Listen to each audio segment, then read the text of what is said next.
A Christmas Carol by Charles Dickens. Preface. I have endeavored in this ghostly little book to raise the ghost of an idea which shall not put my readers out of humour with themselves, with each other, with the season, or with me. May it haunt their houses pleasantly, and no one wish to lay it. Their faithful friend and servant, Charles Dickens. December, 1843. Stave 1. Marley's Ghost. Marley was dead, to begin with. There is no doubt whatever about that. The register of his burial was signed by the clergyman, the clerk, the undertaker, and the chief mourner. Scrooge signed it, and Scrooge's name was good upon change for anything he chose to put his hand to. Old Marley was as dead as a door-nail. Mind, I don't mean to say that I know, of my own knowledge, what there is particularly dead about a door-nail. I might have been inclined myself to regard a coffin-nail as the deadest piece of ironmongery in the trade. But the wisdom of our ancestors is in the simile, and my unhallowed hands shall not disturb it, or the country is done for. You will therefore permit me to repeat emphatically that Marley was as dead as a door-nail. Scrooge knew he was dead? Of course he did. How could it be otherwise? Scrooge and he were partners for I don't know how many years. Scrooge was his sole executor, his sole administrator, his sole assign, his sole residuary legatee, his sole friend and sole mourner. And even Scrooge was not so dreadfully cut up by the sad event, but that he was an excellent man of business on the very day of the funeral, and solemnized it with an undoubted bargain. The mention of Marley's funeral brings me back to the point I started from. There is no doubt that Marley was dead. This must be distinctly understood, or nothing wonderful can come of the story I am going to relate. If we were not perfectly convinced that Hamlet's father died before the play began, there would be nothing more remarkable in his taking a stroll at night in an easterly wind upon his own ramparts, than there would be in any other middle-aged gentleman rashly turning out after dark in a breezy spot, say St. Paul's churchyard, for instance, literally to astonish his son's weak mind. Scrooge never painted out old Marley's name. There it stood years afterwards above the warehouse door, Scrooge and Marley. The firm was known as Scrooge and Marley. Sometimes people new to the business called Scrooge Scrooge, and sometimes Marley, but he answered to both names. It was all the same to him. Oh, but he was a tight-fisted hand at the grindstone, Scrooge. A squeezing, wrenching, grasping, scraping, clutching, covetous old sinner, hard and sharp as flint, from which no steel had ever struck out generous fire, secret and self-contained and solitary as an oyster. The cold within him froze his old features, nipped his pointed nose, shrivelled his cheek, stiffened his gait, made his eyes red, his thin lips blue, and spoke out shrewdly in his grating voice. A frosty rime was on his head, and on his eyebrows and his wiry chin. He carried his own low temperature always about with him. He iced his office in the dog-days, and didn't thaw it 1 degree at Christmas.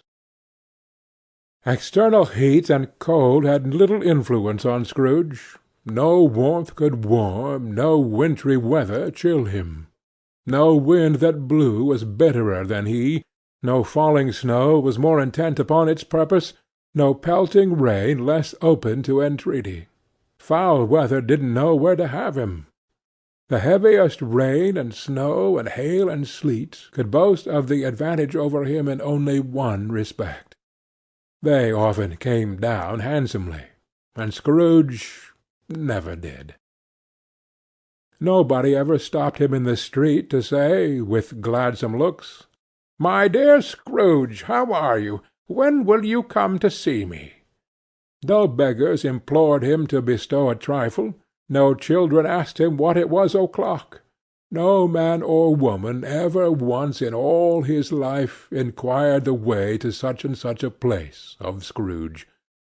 Even the blind men's dogs appeared to know him, and when they saw him coming on, would tug their owners into doorways and up courts, and then would wag their tails as though they said, "No eye at all is better than an evil one, dark master." But what did Scrooge care? It was the very thing he liked. To edge his way along the crowded paths of life, warning all human sympathy to keep its distance, was what the knowing ones call nuts to Scrooge.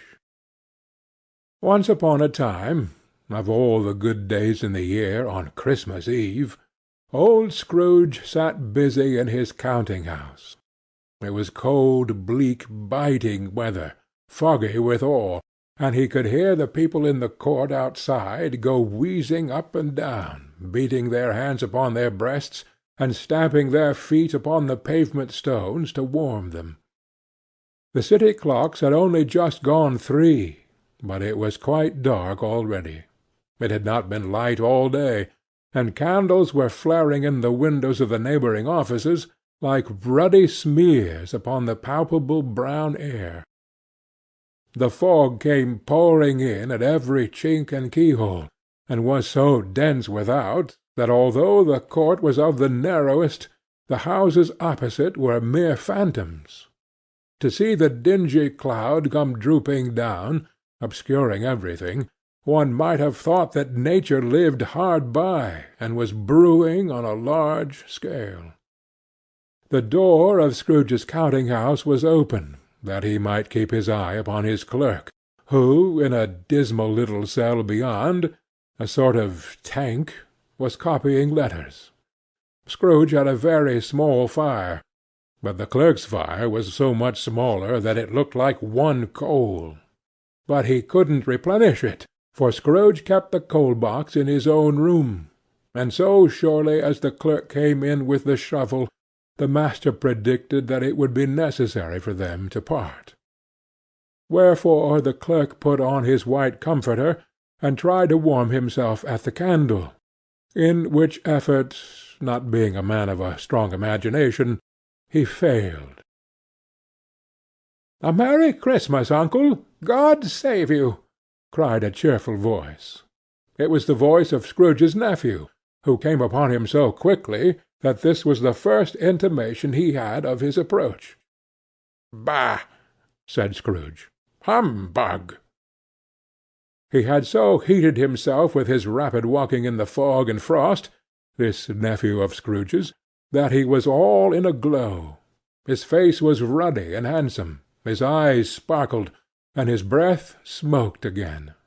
"Christmas a humbug, uncle?" said Scrooge's nephew. "You don't mean that, I am sure." "I do," said Scrooge. "Merry Christmas! What right have you to be merry? What reason have you to be merry? You're poor enough." "Oh, come then," returned the nephew gaily. "What right have you to be dismal? What reason have you to be morose? You're rich enough."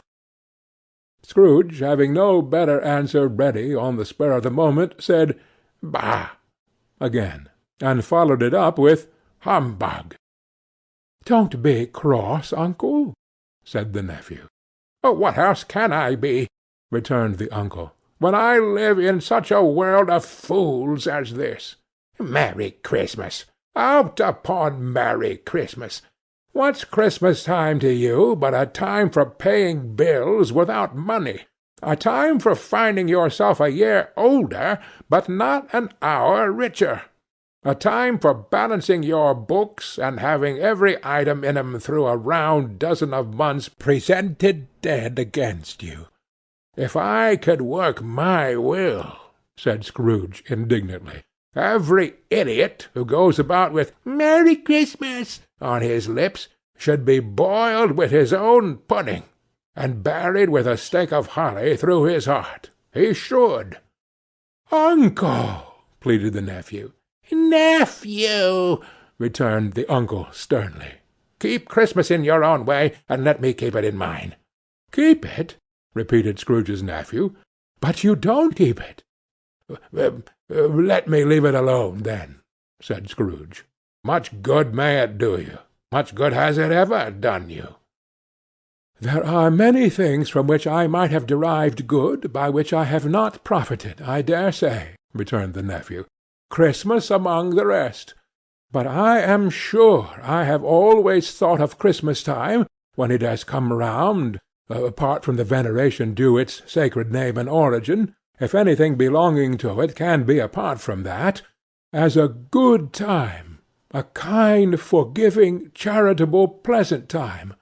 The only time I know of, in the long calendar of the year, when men and women seem by one consent to open their shut-up hearts freely, and to think of people below them as if they really were fellow-passengers to the grave, and not another race of creatures bound on other journeys. And therefore, uncle, though it has never put a scrap of gold or silver in my pocket, I believe that it has done me good, and will do me good, and I say, God bless it."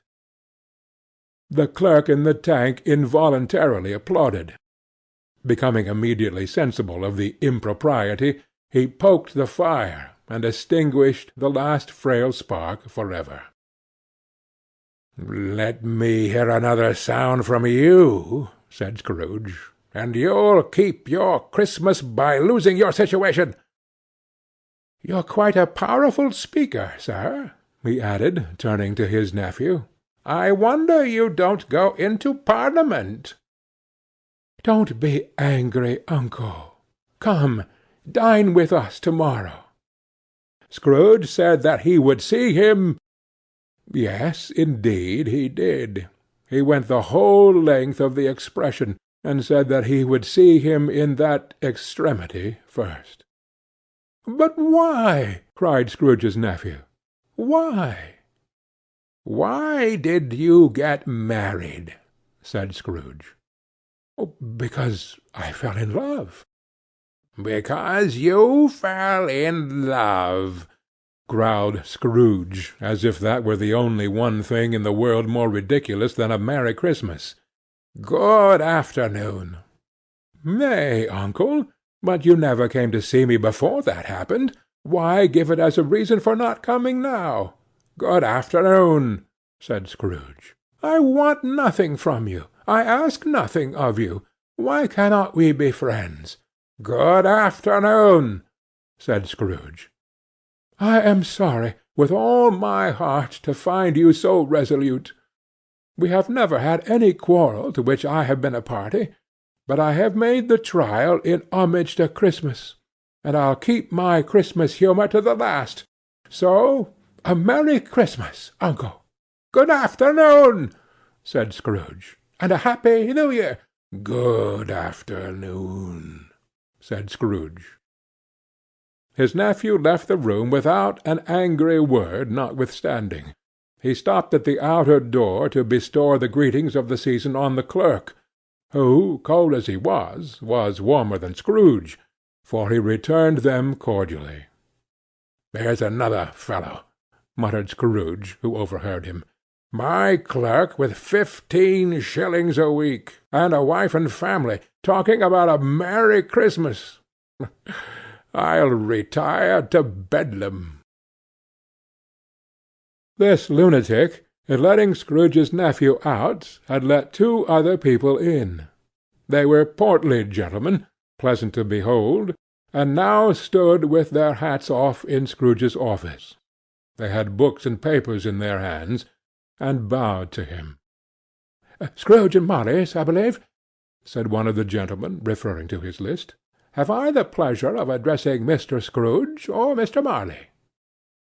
"Mr. Marley has been dead these 7 years," Scrooge replied.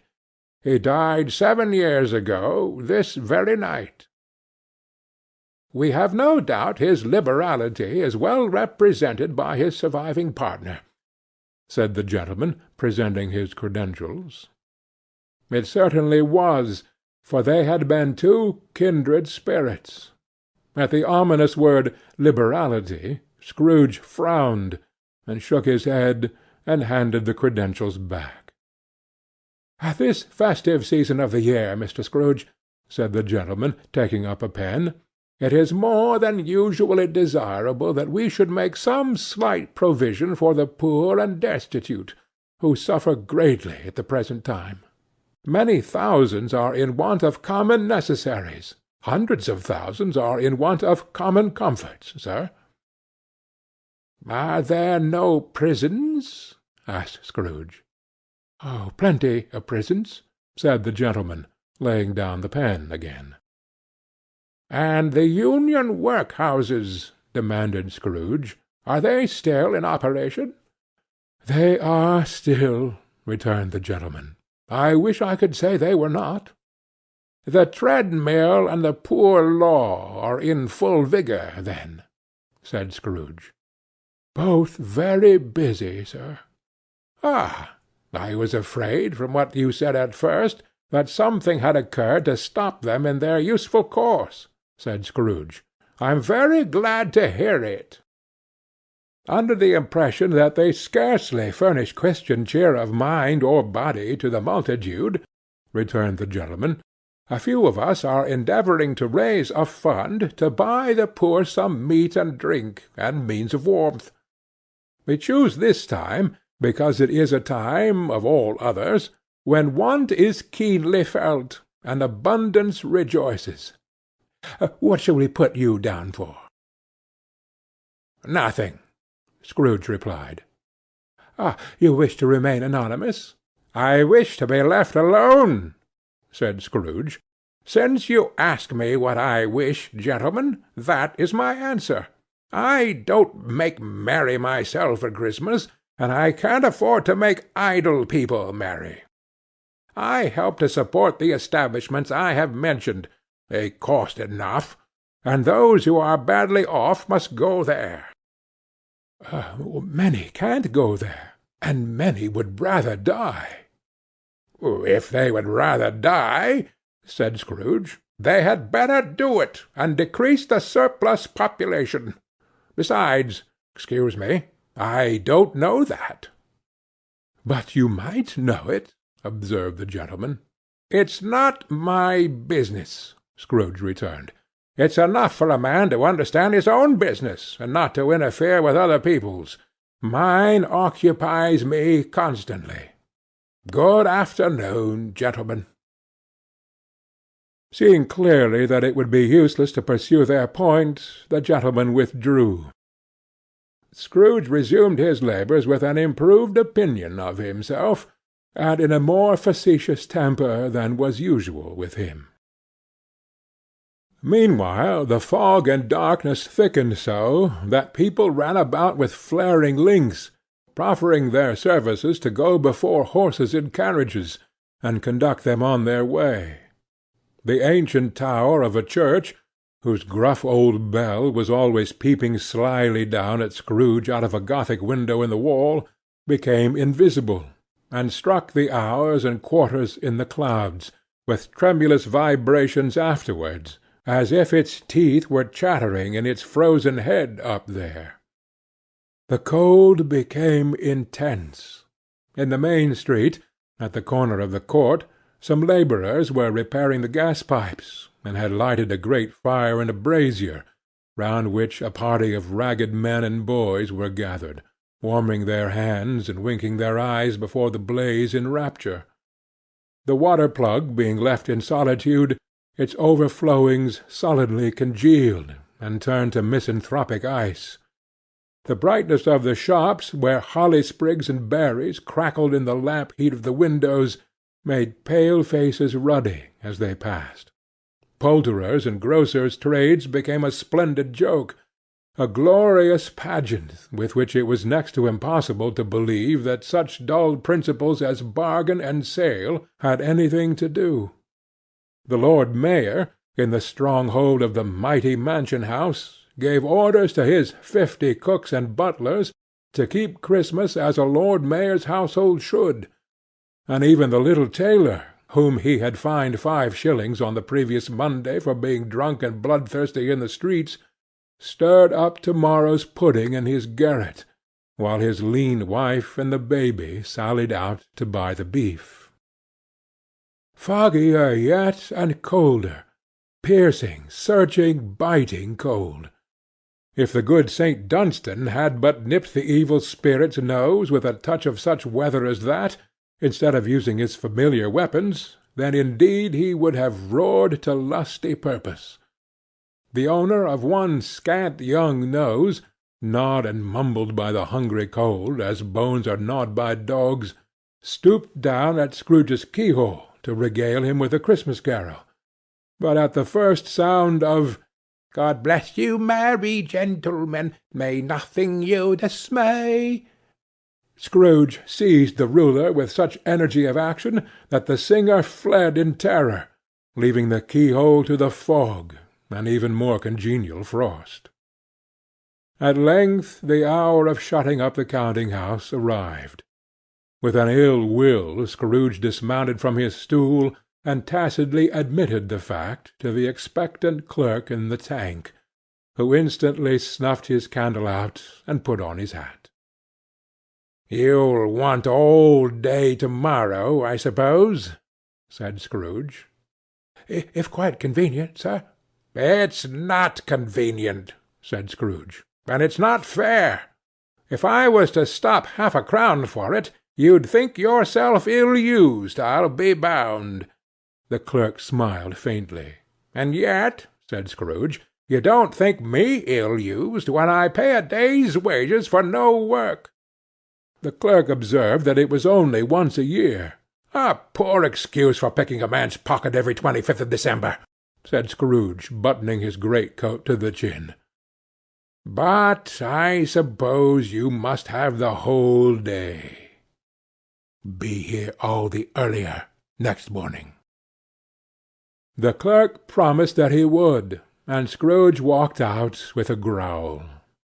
The office was closed in a twinkling, and the clerk, with the long ends of his white comforter dangling below his waist, for he boasted no great-coat, went down a slide-on Cornhill at the end of a lane of boys 20 times, in honour of its being Christmas Eve, and then ran home to Camden Town as hard as he could pelt, to play at blindman's buff.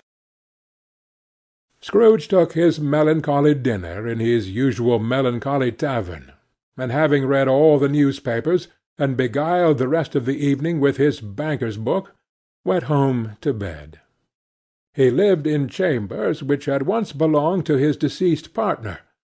They were a gloomy suite of rooms in a lowering pile of building up a yard, where it had so little business to be, that one could scarcely help fancying it must have run there when it was a young house, playing at hide-and-seek with other houses, and forgotten the way out again. It was old enough now, and dreary enough, for nobody lived in it but Scrooge, the other rooms being all let out as offices. The yard was so dark that even Scrooge, who knew its every stone, was fain to grope with his hands. The fog and frost so hung about the black old gateway of the house, that it seemed as if the genius of the weather sat in mournful meditation on the threshold. Now it is a fact that there was nothing at all particular about the knocker on the door, except that it was very large. It was also a fact that Scrooge had seen it, night and morning, during his whole residence in that place. Also that Scrooge had as little of what is called fancy about him as any man in the city of London, even including, which is a bold word, the corporation, aldermen, and livery. Let it also be borne in mind that Scrooge had not bestowed one thought on Marley since his last mention of his 7 years dead partner that afternoon. And then let any man explain to me, if he can, how it happened that Scrooge, having his key in the lock of the door, saw in the knocker, without its undergoing any intermediate process of change, not a knocker, but Marley's face. Marley's face, It was not in impenetrable shadow, as the other objects in the yard were, but had a dismal light about it, like a bad lobster in a dark cellar. It was not angry or ferocious, but looked at Scrooge as Marley used to look, with ghostly spectacles turned up on his ghostly forehead. The hair was curiously stirred, as if by breath or hot air, and though the eyes were wide open, they were perfectly motionless. That and its livid colour made it horrible, but its horror seemed to be in spite of the face, and beyond its control, rather than a part of its own expression. As Scrooge looked fixedly at this phenomenon, it was a knocker again. To say that he was not startled, or that his blood was not conscious of a terrible sensation to which it had been a stranger from infancy, would be untrue. But he put his hand upon the key he had relinquished, turned it sturdily, walked in, and lighted his candle. He did pause, with a moment's irresolution, before he shut the door, and he did look cautiously behind it first, as if he half expected to be terrified with the sight of Marley's pigtail sticking out into the hall. But there was nothing on the back of the door except the screws and nuts that held the knocker on. So he said, "Pooh, pooh," and closed it with a bang. The sound resounded through the house like thunder. Every room above, and every cask in the wine merchant's cellars below, appeared to have a separate peal of echoes of its own. Scrooge was not a man to be frightened by echoes. He fastened the door and walked across the hall and up the stairs, slowly too, trimming his candle as he went. You may talk vaguely about driving a coach and six up a good old flight of stairs, or through a bad young Act of Parliament, but I mean to say you might have got a hearse up that staircase, and taken it broadwise, with the splinter bar towards the wall, and the door towards the balustrades, and done it easy. There was plenty of width for that, and room to spare, which is perhaps the reason why Scrooge thought he saw a locomotive hearse going on before him in the gloom. Half a dozen gas lamps out of the street wouldn't have lighted the entry too well, so you may suppose that it was pretty dark with Scrooge's dip. Up Scrooge went, not caring a button for that. Darkness is cheap, and Scrooge liked it. But before he shut his heavy door, he walked through his rooms to see that all was right. He had just enough recollection of the face to desire to do that. Sitting-room, bedroom, lumber-room, all as they should be. Nobody under the table, nobody under the sofa, a small fire in the grate, spoon and basin ready, and the little saucepan of gruel (Scrooge had a coal in his head) upon the hob. Nobody under the bed, nobody in the closet, nobody in his dressing-gown, which was hanging up in a suspicious attitude against the wall. Lumber-room as usual. Old fire-guard, old shoes, 2 fish-baskets, washing-stand on 3 legs, and a poker. Quite satisfied, he closed his door, and locked himself in, double-locked himself in, which was not his custom. Thus secured against surprise, he took off his cravat, put on his dressing-gown and slippers and his nightcap, and sat down before the fire to take his gruel. It was a very low fire indeed. Nothing on such a bitter night. He was obliged to sit close to it and brood over it before he could extract the least sensation of warmth from such a handful of fuel. The fireplace was an old one, built by some Dutch merchant long ago, and paved all round with quaint Dutch tiles, designed to illustrate the Scriptures. There were Cains and Abels, Pharaoh's daughters, queens of Sheba, angelic messengers descending through the air on clouds like feather-beds, Abrahams, Belshazzars, apostles pulling off to sea in butter-boats, hundreds of figures to attract his thoughts. And yet that face of Marley, 7 years dead, came like the ancient prophet's rod and swallowed up the whole. If each smooth tile had been a blank at first, with power to shape some picture on its surface from the disjointed fragments of his thoughts, there would have been a copy of old Marley's head on every one. "Humbug!" said Scrooge, and walked across the room. After several turns he sat down again. As he threw his head back in the chair, his glance happened to rest upon a bell, a disused bell that hung in the room, and communicated for some purpose now forgotten with a chamber in the highest story of the building. It was with great astonishment, and with a strange inexplicable dread, that as he looked he saw this bell begin to swing. It swung so softly in the outset that it scarcely made a sound, but soon it rang out loudly, and so did every bell in the house. This might have lasted half a minute or a minute, but it seemed an hour. The bells ceased as they had begun, together. They were succeeded by a clanking noise, deep down below, as if some person were dragging a heavy chain over the casks in the wine merchant's cellar. Scrooge then remembered to have heard that ghosts in haunted houses were described as dragging chains. The cellar door flew open with a booming sound, and then he heard the noise much louder on the floors below, then coming up the stairs, then coming straight towards his door. "Ah, it's humbug still," said Scrooge. "I won't believe it." His colour changed, though, when, without a pause, it came on through the heavy door, and passed into the room before his eyes. Upon its coming in, the dying flame leaped up, as though it cried, "I know him! Marley's ghost!" and fell again. The same face, the very same. Marley in his pigtail, usual waistcoat, tights, and boots, the tassels on the latter bristling, like his pigtail in his coat-skirts, and the hair upon his head. The chain he drew was clasped about his middle.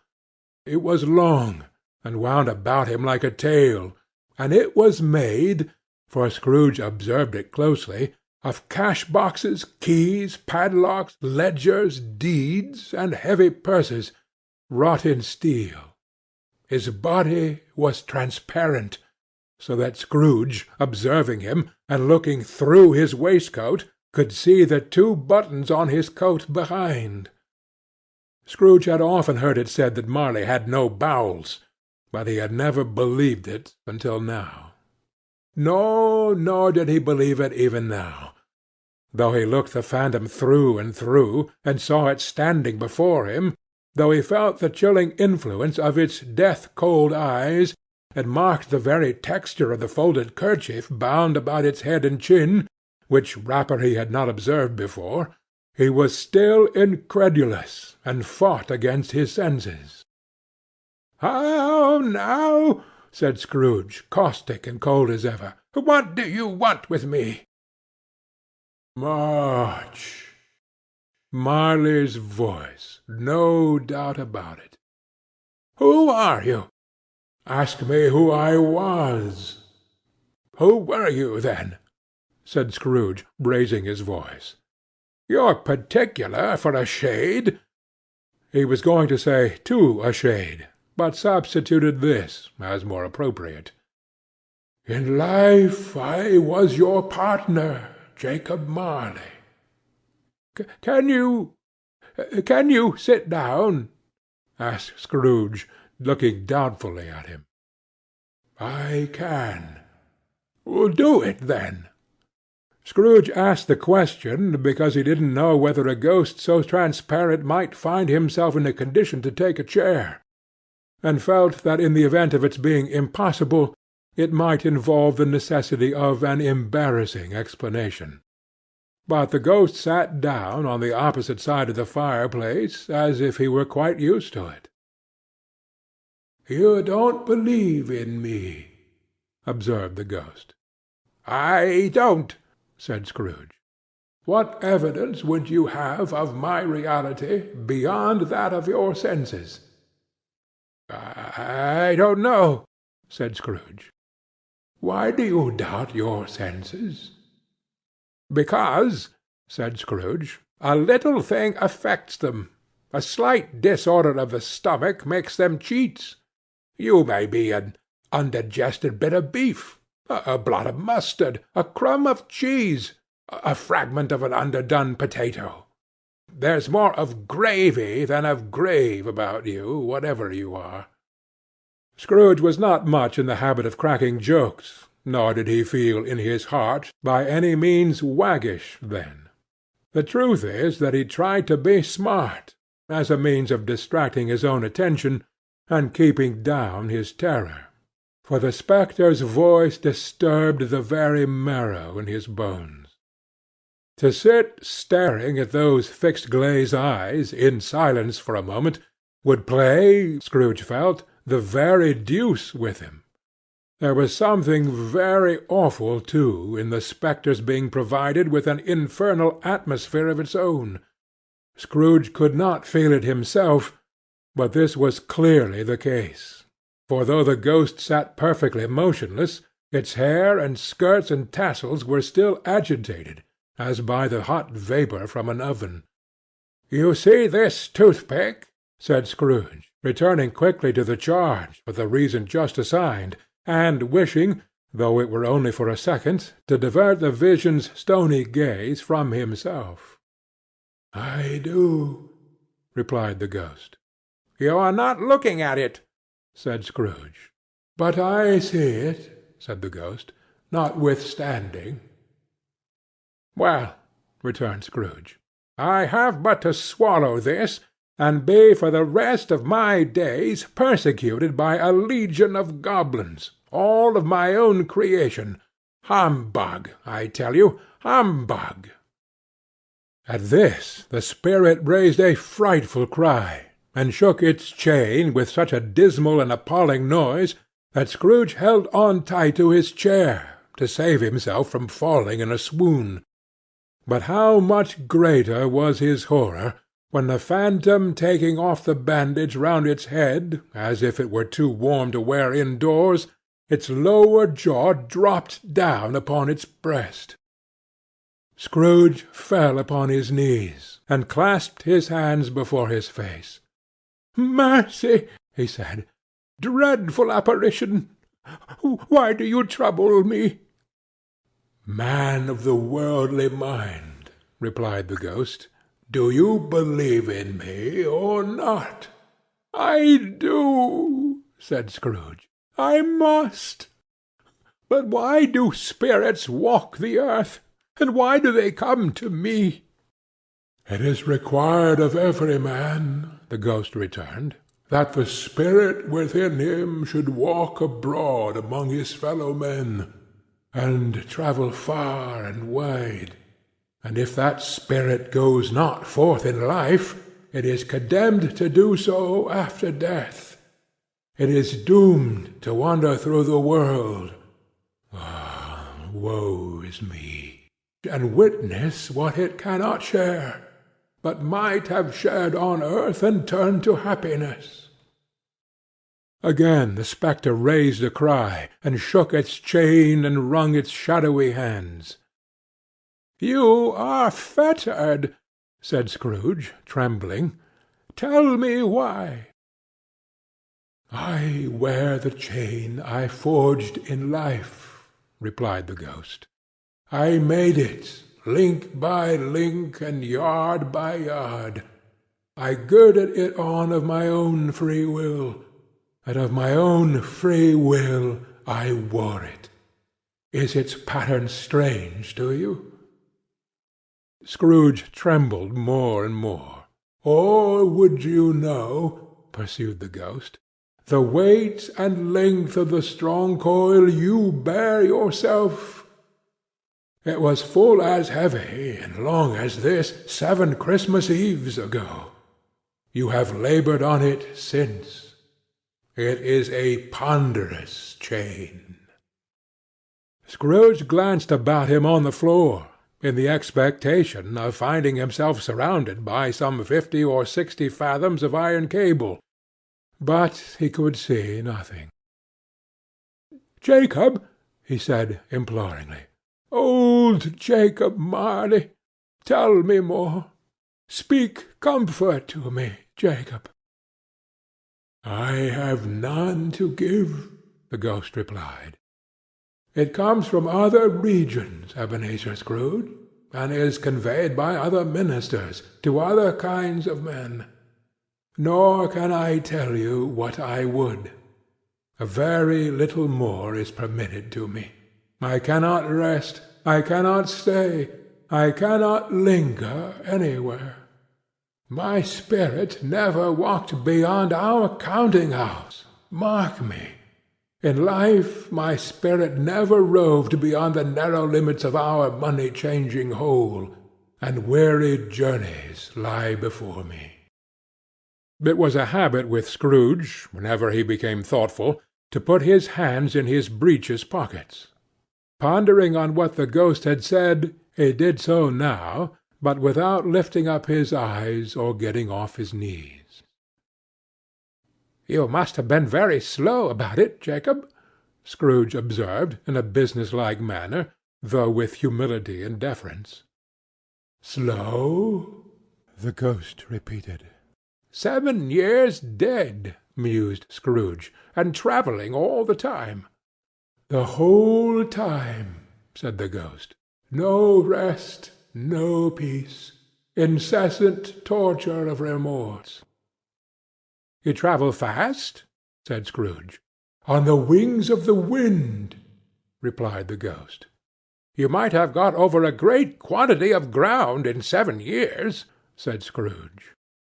The ghost, on hearing this, set up another cry, and clanked its chain so hideously in the dead silence of the night, that the ward would have been justified in indicting it for a nuisance. "Oh, captive, bound, and double-ironed," cried the phantom, "not to know that ages of incessant labour by immortal creatures for this earth must pass into eternity, for the good of which it is susceptible is all developed. Not to know that any Christian spirit working kindly in its little sphere, whatever it may be, will find its mortal life too short for its vast means of usefulness. Not to know that no space of regret can make amends for one life's opportunity misused. Yet such was I. Oh, such was I." "But you were always a good man of business, Jacob," faltered Scrooge, who now began to apply this to himself. "Business!" cried the ghost, wringing its hands again. "Mankind was my business. The common welfare was my business. Charity, mercy, forbearance, and benevolence were all my business. The dealings of my trade were but a drop of water in the comprehensive ocean of my business." It held up its chain at arm's length, as if that were the cause of all its unavailing grief, and flung it heavily upon the ground again.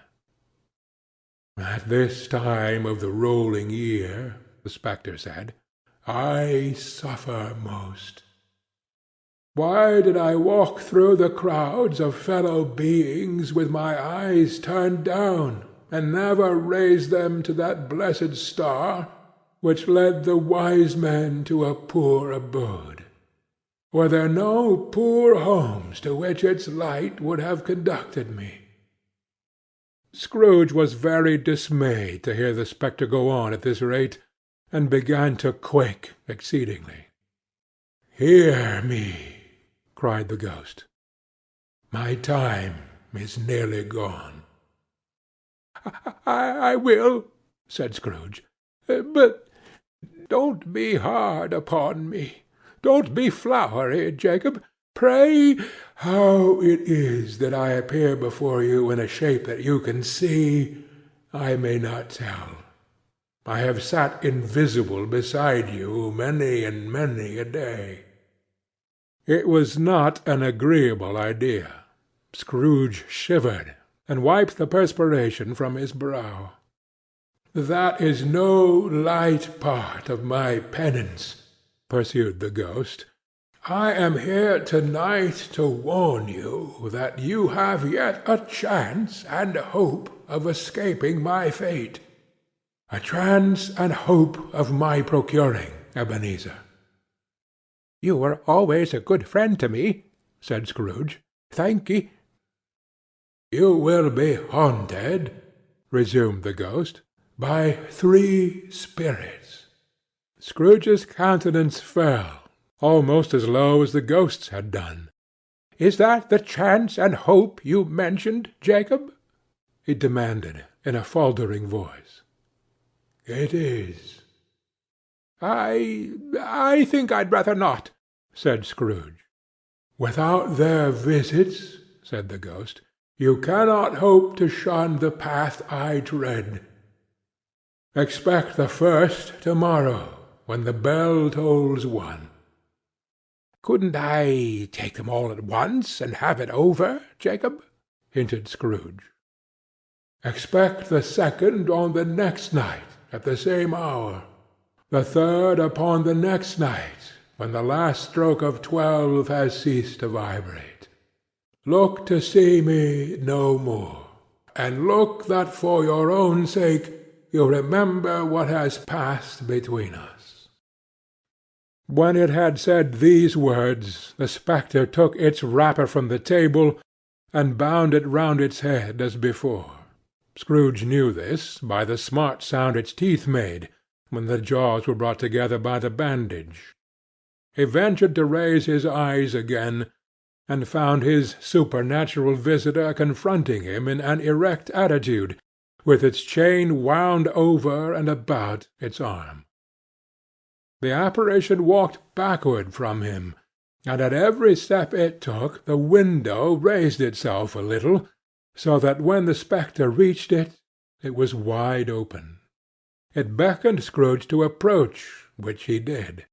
When they were within 2 paces of each other, Marley's ghost held up its hand, warning him to come no nearer.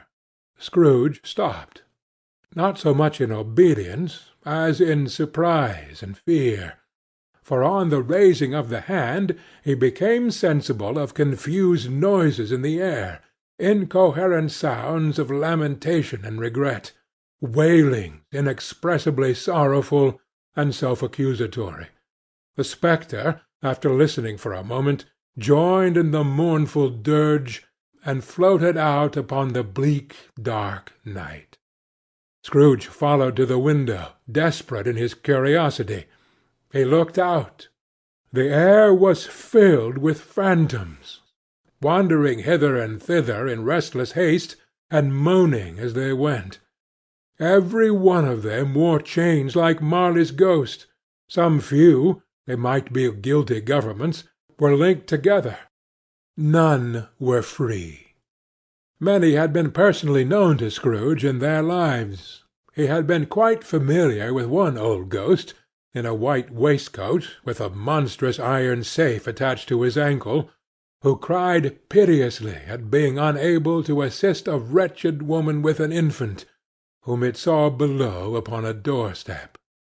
The misery with them all was, clearly, that they sought to interfere for good in human matters, and had lost the power for ever.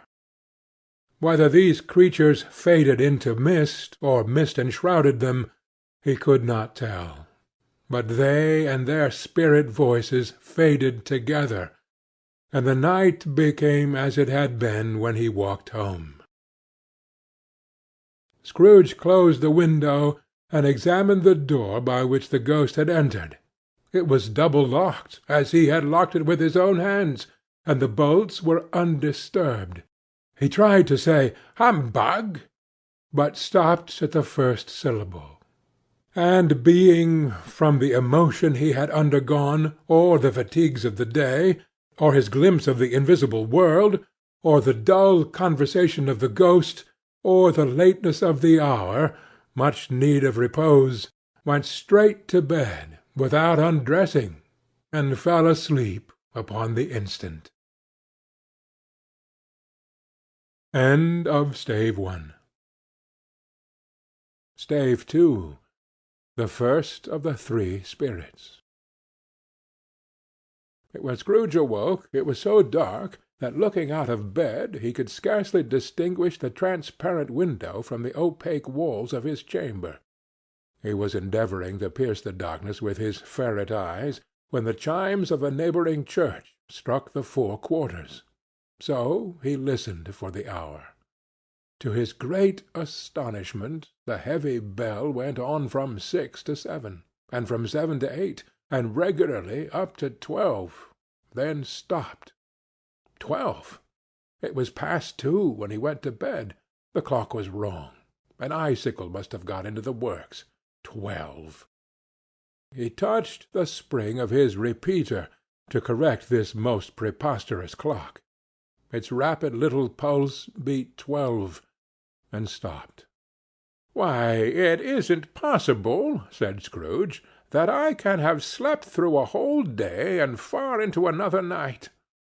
It isn't possible that anything has happened to the sun, and this is 12 at noon."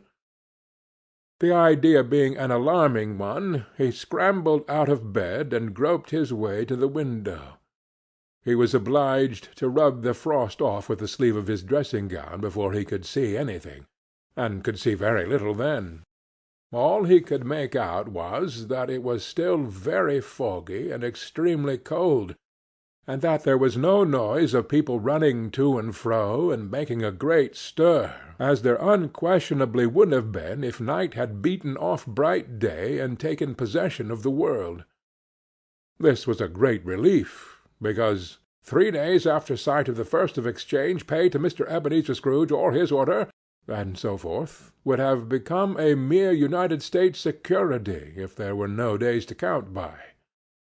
Scrooge went to bed again and thought, and thought, and thought it over and over and over, and could make nothing of it.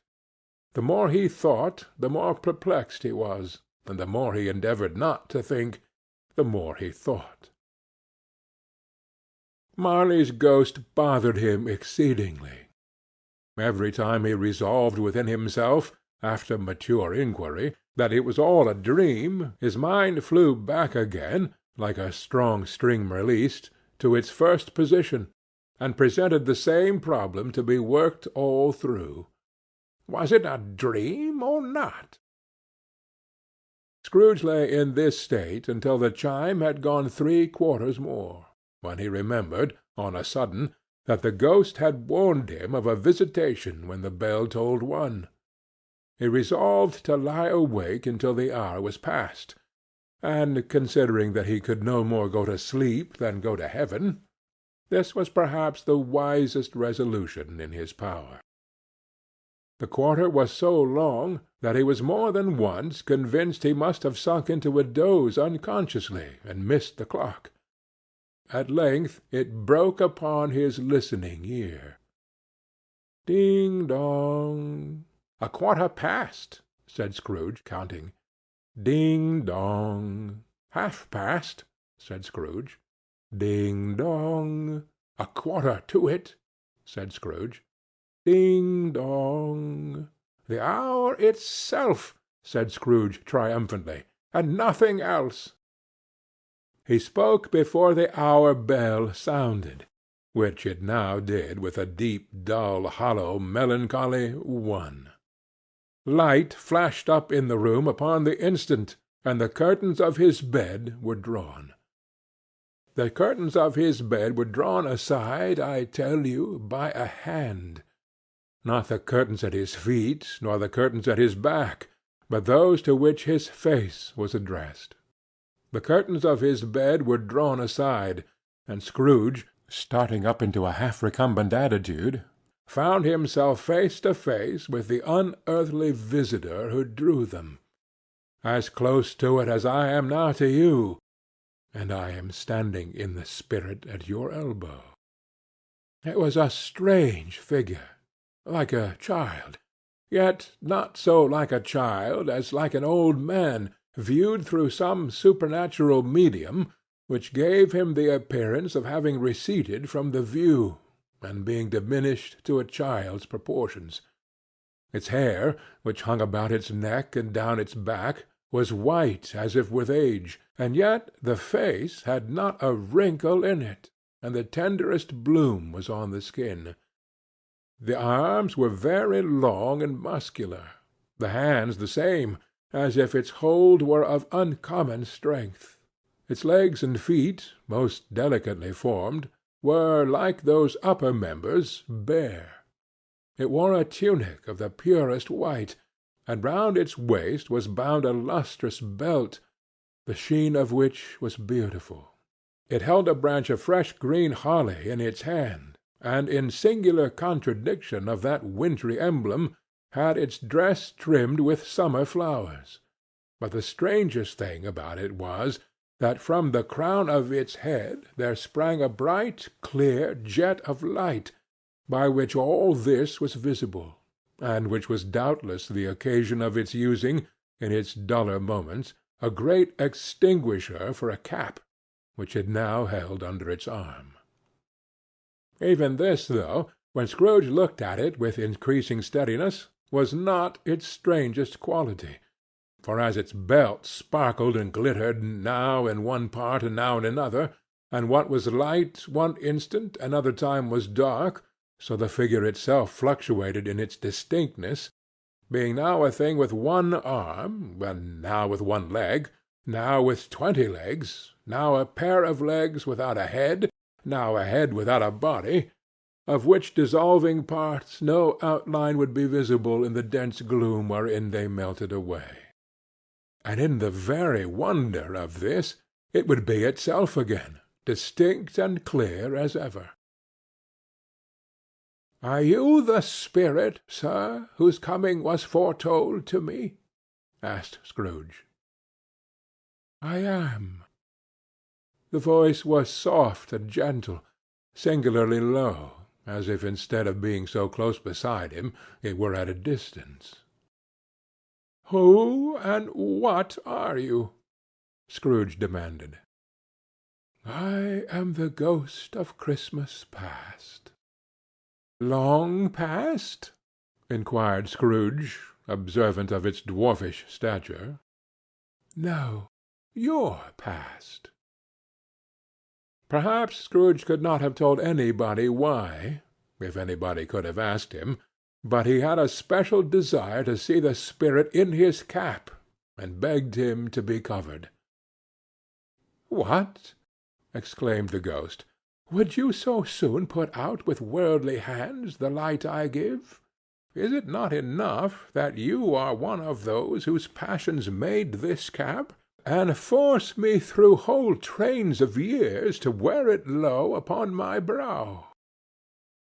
Scrooge reverently disclaimed all intention to offend, or any knowledge of having wilfully bonneted the spirit at any period of his life. He then made bold to inquire what business brought him there. "Your welfare," said the ghost. Scrooge expressed himself much obliged, but could not help thinking that a night of unbroken rest would have been more conducive to that end. The spirit must have heard him thinking, for it said immediately, "Your reclamation, then. Take heed." It put out its strong hand as it spoke, and clasped him gently by the arm. "Rise, and walk with me." It would have been in vain for Scrooge to plead that the weather and the hour were not adapted to pedestrian purposes, that bed was warm, and the thermometer a long way below freezing, that he was clad but lightly in his slippers, dressing-gown, and nightcap, and that he had a cold upon him at the time. The grasp, though gentle as a woman's hand, was not to be resisted. He rose, but finding that the spirit made towards the window, clasped his robe in supplication. "I am a mortal," Scrooge remonstrated, "and liable to fall." "Bear but a touch of my hand, there," said the spirit, laying it upon his heart, "and you shall be upheld in more than this." As the words were spoken, they passed through the wall, and stood upon an open country road, with fields on either hand. The city had entirely vanished. Not a vestige of it was to be seen. The darkness and the mist had vanished with it, for it was a clear, cold winter day, with snow upon the ground. "Good heaven!" said Scrooge, clasping his hands together as he looked about him. "I was bred in this place. I was a boy here." The spirit gazed upon him mildly. Its gentle touch, though it had been light and instantaneous, appeared still present to the old man's sense of feeling. He was conscious of 1,000 odours floating in the air, each one connected with 1,000 thoughts and hopes and joys and cares long, long forgotten. "Your lip is trembling," said the ghost. "And what is that upon your cheek?" Scrooge muttered, with an unusual catching in his voice, that it was a pimple, and begged the ghost to lead him where he would. "You recollect the way?" inquired the spirit. "Remember it!" cried Scrooge with fervour. "I could walk it blindfold." "Strange to have forgotten it for so many years," observed the ghost. "Let us go on." They walked along the road, Scrooge recognizing every gate and post and tree, until a little market town appeared in the distance, with its bridge, its church, and winding river. Some shaggy ponies now were seen trotting towards them with boys upon their backs, who called to other boys in country gigs and carts, driven by farmers. All these boys were in great spirits, and shouted to each other, until the broad fields were so full of merry music that the crisp air laughed to hear it. "These are but shadows of the things that have been," said the ghost. "They have no consciousness of us." The jocund travellers came on, and as they came, Scrooge knew and named them, every one. Why was he rejoiced beyond all bounds to see them? Why did his cold eye glisten, and his heart leap up as they went past? Why was he filled with gladness when he heard them give each other Merry Christmas, as they parted at crossroads and byways for their several homes? What was Merry Christmas to Scrooge? Out upon Merry Christmas! What good had it ever done to him? "The school is not quite deserted," said the ghost. "A solitary child, neglected by his friends, is left there still." Scrooge said he knew it, and he sobbed. They left the high road by a well-remembered lane, and soon approached a mansion of dull red brick, with a little weathercock-surmounted cupola on the roof, and a bell hanging in it. It was a large house, but one of broken fortunes, for the spacious offices were little used, their walls were damp and mossy, their windows broken, and their gates decayed. Fowls clucked and strutted in the stables, and the coach-houses and sheds were overrun with grass. Nor was it more retentive of its ancient state within, for entering the dreary hall and glancing through the open doors of many rooms, they found them poorly furnished, cold, and vast. There was an earthly savour in the air, a chilly bareness in the place, which associated itself somehow with too much getting up by candlelight, and not too much to eat. They went, the ghost and Scrooge, across the hall to a door at the back of the house. It opened before them, and disclosed a long, bare, melancholy room, made barer still by lines of plain deal forms and desks.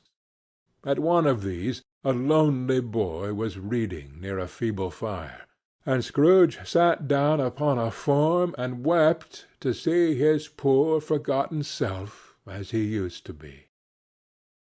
Not a latent echo in the house, not a squeak and scuffle from the mice behind the panelling, not a drip from the half-thawed waterspout in the dull yard behind, not a sigh among the leafless boughs of one despondent poplar, not of the idle swinging of an empty storehouse door, no, not a clicking in the fire, but fell upon the heart of Scrooge with a softening influence, gave it a freer passage to his tears. The spirit touched him on his arm, and pointed to his younger self, intent upon his reading. Suddenly a man in foreign garments, wonderfully real and distinct to look at, stood outside the window, with an axe stuck in his belt, and leading by the bridle an ass laden with wood. "Why, it's Ali Baba!" Scrooge exclaimed in ecstasy. "It's dear old honest Ali Baba! Yes, yes, I know. Oh, one Christmas time, when yonder solitary child was left here all alone, he did come for the first time, just like that poor boy. And Valentine," said Scrooge, "and his wild brother Orson, there they go, and what's his name, who was put down in his drawers asleep at the gate of Damascus. Don't you see him? And the Sultan's groom turned upside down by the genie. Oh, there he is upon his head. Serve him right. I'm glad of it. What business had he to be married to the princess?" To hear Scrooge expending all the earnestness of his nature on such objects, in a most extraordinary voice between laughing and crying, and to see his heightened and excited face, would have been a surprise to his business friends in the city, indeed. "Oh, there's the parrot!" cried Scrooge. "Green body and yellow tail, with a thing like a lettuce growing out of the top of his head. Oh, there he is. Poor Robin Crusoe, he called him, when he came home again after sailing round the island. Poor Robin Crusoe! Where have you been, Robin Crusoe?" The man thought he was dreaming, but he wasn't. It was the parrot, you know. Oh, there goes Friday, running for his life to the little creek. Hallo! Oop! Hallo! Then, with a rapidity of transition very foreign to his usual character, he said, in pity for his former self, "Poor boy!" and cried again. "I wish," Scrooge muttered, putting his hand in his pocket and looking about him after drying his eyes with his cuff. "But it's too late now." "What is the matter?" asked the spirit. "Nothing," said Scrooge. "Nothing. There was a boy singing a Christmas carol at my door last night. I should like to have given him something. That's all." The ghost smiled thoughtfully, and waved his hand, saying it as he did so, "Let us see another Christmas." Scrooge's former self grew larger at the words, and the room became a little darker and more dirty. The panels shrunk, the windows cracked, fragments of plaster fell out of the ceiling, and the naked laths were shown instead. But how all this was brought about, Scrooge knew no more than you do. He only knew that it was quite correct, that everything had happened so, that there he was, alone again, when all the other boys had gone home for the jolly holidays. He was not reading now, but walking up and down despairingly. Scrooge looked at the ghost, and with a mournful shaking of his head, glanced anxiously towards the door. It opened, and a little girl, much younger than the boy, came darting in, and putting her arms about his neck, and often kissing him, addressed him as her "dear, dear brother." I have come to bring you home, dear brother," said the child, clapping her tiny hands and bending down to laugh. "To bring you home, home, home." "Home, little Fan?" returned the boy. "Yes," said the child, brimful of glee. "Home for good and all, home for ever and ever. Father is so much kinder than he used to be, that home's like heaven. He spoke so gently to me one dear night when I was going to bed, that I was not afraid to ask him once more if you might come home. And he said, yes, you should, and sent me in a coach to bring you. And you're to be a man," said the child, opening her eyes, "and are never to come back here. But first we're to be together all the Christmas long, and have the merriest time in all the world." "You're quite a woman, little Fan," exclaimed the boy. She clapped her hands, and laughed, and tried to touch his head, but being too little, laughed again, and stood on tiptoe to embrace him. Then she began to drag him, in her childish eagerness, towards the door, and he, nothing loth to go, accompanied her. A terrible voice in the hall cried, "Bring down Master Scrooge's box, there!" And in the hall appeared the schoolmaster himself, who glared on Master Scrooge with a ferocious condescension, and threw him into a dreadful state of mind by shaking hands with him.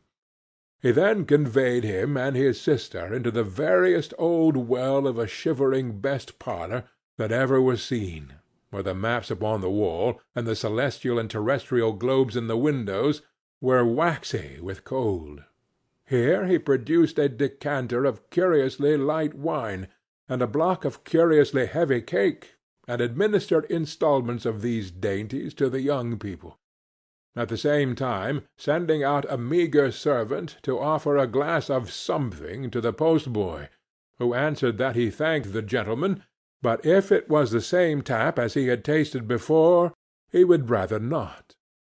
Master Scrooge's trunk being by this time tied on to the top of the chaise, the children bade the schoolmaster good-bye right willingly, and getting into it, drove gaily down the garden sweep, the quick wheels dashing the hoar-frost and snow from off the dark leaves of the evergreens like spray.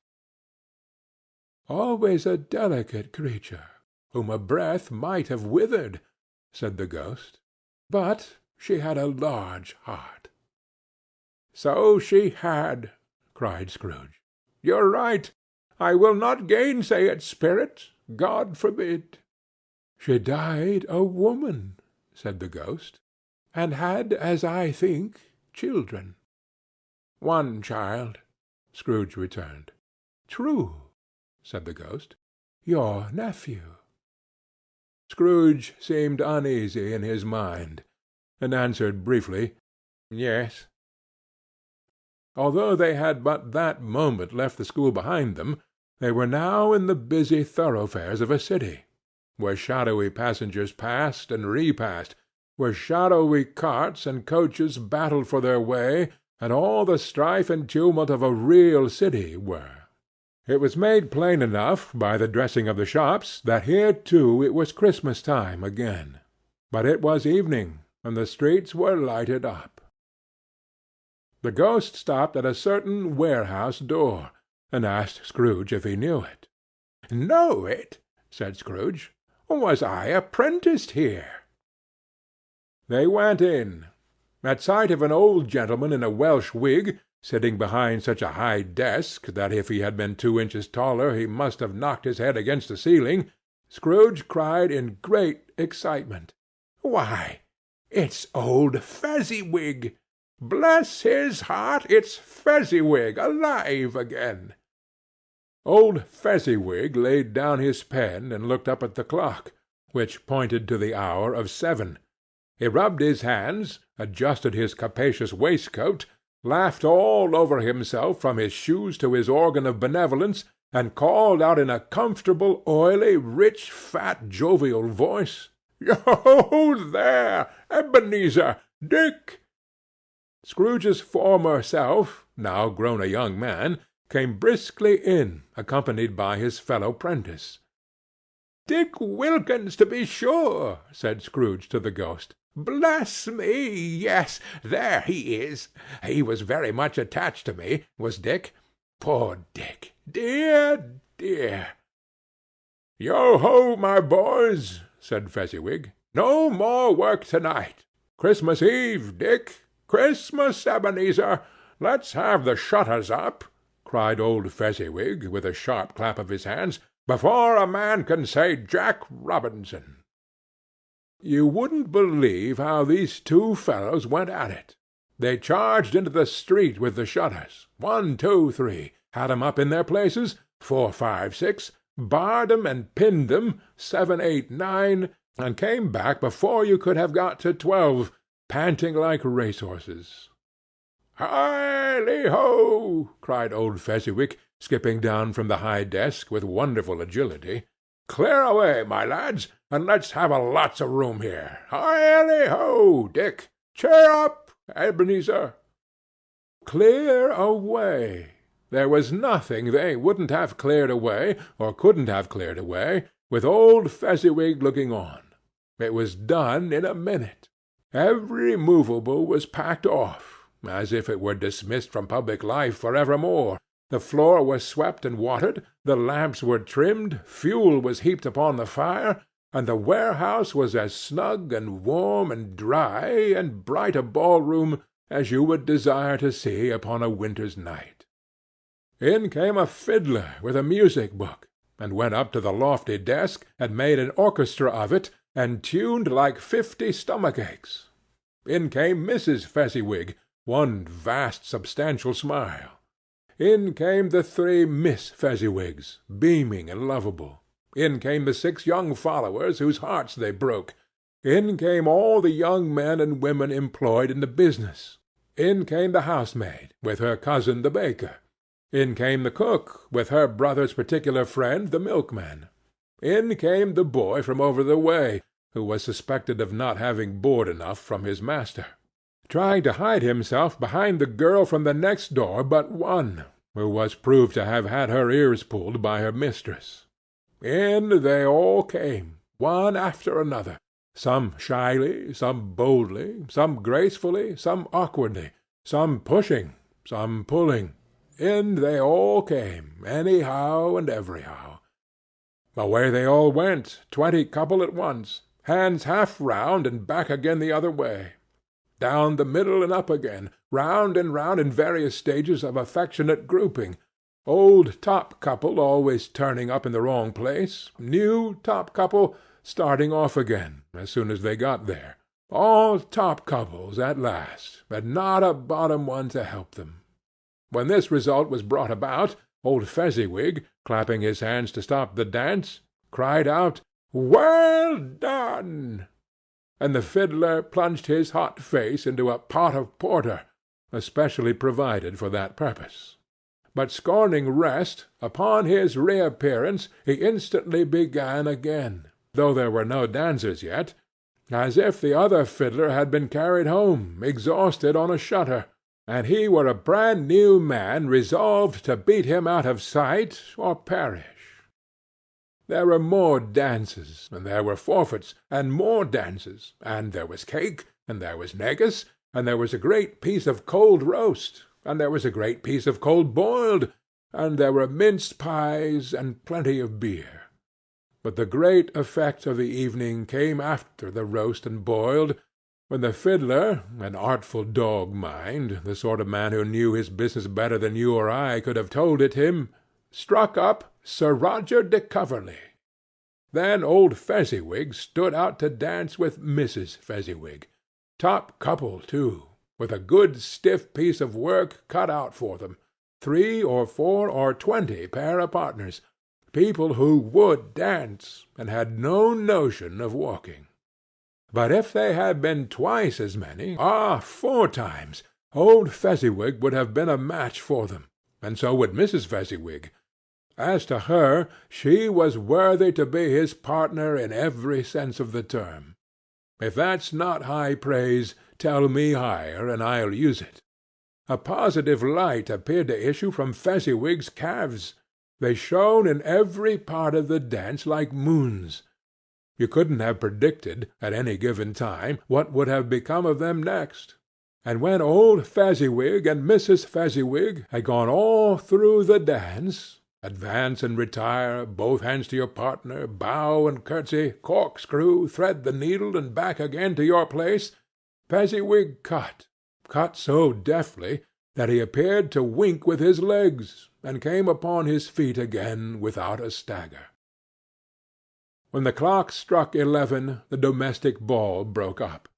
Mr. and Mrs. Fezziwig took their stations, one on either side of the door, and shaking hands with every person individually as he or she went out, wished him or her a Merry Christmas. When everybody had retired but the two prentices, they did the same to them, and thus the cheerful voices died away, and the lads were left to their beds, which were under a counter in the back shop. During the whole of this time Scrooge had acted like a man out of his wits. His heart and soul were in the scene, and with his former self. He corroborated everything, remembered everything, enjoyed everything, and underwent the strangest agitation. It was not until now, when the bright faces of his former self and Dick were turned from them, that he remembered the ghost, and became conscious that it was looking full upon him, while the light upon its head burnt very clear. "A small matter," said the ghost, "to make these silly folks so full of gratitude." "Small!" echoed Scrooge. The spirit signed to him to listen to the two apprentices, who were pouring out their hearts in praise of Fezziwig, and when he had done so, said, "Why, is it not? He has spent but a few pounds of your mortal money. 3 or 4, perhaps. Is that so much that he deserves this praise?" "But isn't that," said Scrooge, heated by the remark, and speaking unconsciously like his former, not his latter, self, "and isn't that, spirit, he has the power to render us happy or unhappy, to make our service light or burdensome, a pleasure or a toil? Say that his power lies in words and looks, in things so slight and insignificant that it is impossible to add and count 'em up. What then? The happiness he gives is quite as great as if it cost a fortune." He felt the spirit's glance, and stopped. "What is the matter?" asked the ghost. "Nothing particular," said Scrooge. "Something, I think," the ghost insisted. "No," said Scrooge. "No, I should like to be able to say a word or two to my clerk just now. That's all." His former self turned down the lamps as he gave utterance to the wish, and Scrooge and the ghost again stood side by side in the open air. "My time grows short," observed the spirit. "Quick!" This was not addressed to Scrooge, or to any one he could see, but it produced an immediate effect. For again Scrooge saw himself. He was older now, a man in the prime of life. His face had not the harsh and rigid lines of later years, but it had begun to wear the signs of care and avarice. There was an eager, greedy, restless motion in the eye, which showed the passion that had taken root, and where the shadow of the growing tree would fall. He was not alone, but sat by the side of a fair young girl in a mourning dress, in whose eyes there were tears, which sparkled in the light that shone out of the ghost of Christmas past. "It matters little," she said softly. "To you, very little. Another idol has displaced me, and if it can cheer and comfort you in time to come, as I would have tried to do, I have no just cause to grieve." "What idol has displaced you?" he rejoined. "A golden one." "This is the even-handed dealing of the world," he said. "There is nothing on which it is so hard as poverty, and there is nothing it professes to condemn with such severity as the pursuit of wealth. "You fear the world too much," she answered gently. "All your other hopes have merged into the hope of being beyond the chance of its sordid reproach. I have seen your nobler aspirations fall off, one by one, until the master passion, gain, engrosses you. Have I not?" "What then?" he retorted. "Even if I have grown so much wiser, what then? I am not changed towards you." She shook her head. "Am I?" "Our contract is an old one. It was made when we were both poor and content to be so, until, in good season, we could improve our worldly fortune by our patient industry. You are changed. When it was made, you were another man." "I was a boy," he said impatiently. "Your own feeling tells you that you were not what you are," she returned. "I am. That which promised happiness when we were one in heart is fraught with misery now that we are two. How often and how keenly I have thought of this, I will not say. It is enough that I have thought of it, and can release you." "Have I ever sought release?"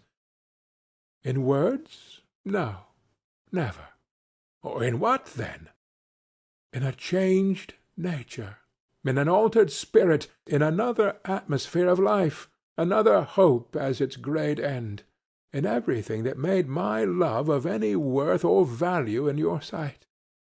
If this had never been between us," said the girl, looking mildly, but with steadiness, upon him, "tell me, would you seek me out and try to win me now?" "Ah, no." He seemed to yield to the justice of this supposition, in spite of himself. But he said, with a struggle, "You think not?" "I would gladly think otherwise, if I could," she answered. "Heaven knows, when I have learned a truth like this, I know how strong and irresistible it must be. But if you were free to-day, to-morrow, yesterday, can even I believe that you would choose a dowerless girl, you who, in your very confidence with her, weighing everything by gain, or choosing her, if for a moment you were false enough to your own guiding principle to do so, do I not know that your repentance and regret would surely follow? I do. And I release you, with a full heart, for the love of him you once were." He was about to speak, but with her head turned from him, she resumed. "You may—the memory of what is past half makes me hope you will—have pain in this. A very, very brief time, and you will dismiss the recollection of it gladly as an unprofitable dream from which it happened well that you awoke. May you be happy in the life you have chosen." She left him, and they parted. "Spirit," said Scrooge, "show me no more. Conduct me home. Why do you delight to torture me?" "One shadow more," exclaimed the ghost. "No more," cried Scrooge. "No more. I don't wish to see it. Show me no more." But the relentless ghost pinioned him in both his arms, and forced him to observe what happened next. They were in another scene and place, a room, not very large or handsome, but full of comfort. Near to the winter fire sat a beautiful young girl, so like that last that Scrooge believed it was the same, until he saw her, now a comely matron, sitting opposite her daughter. The noise in this room was perfectly tumultuous, for there were more children there than Scrooge in his agitative state of mind could count, and unlike the celebrated herd in the poem, they were not 40 children conducting themselves like one, but every child was conducting itself like 40.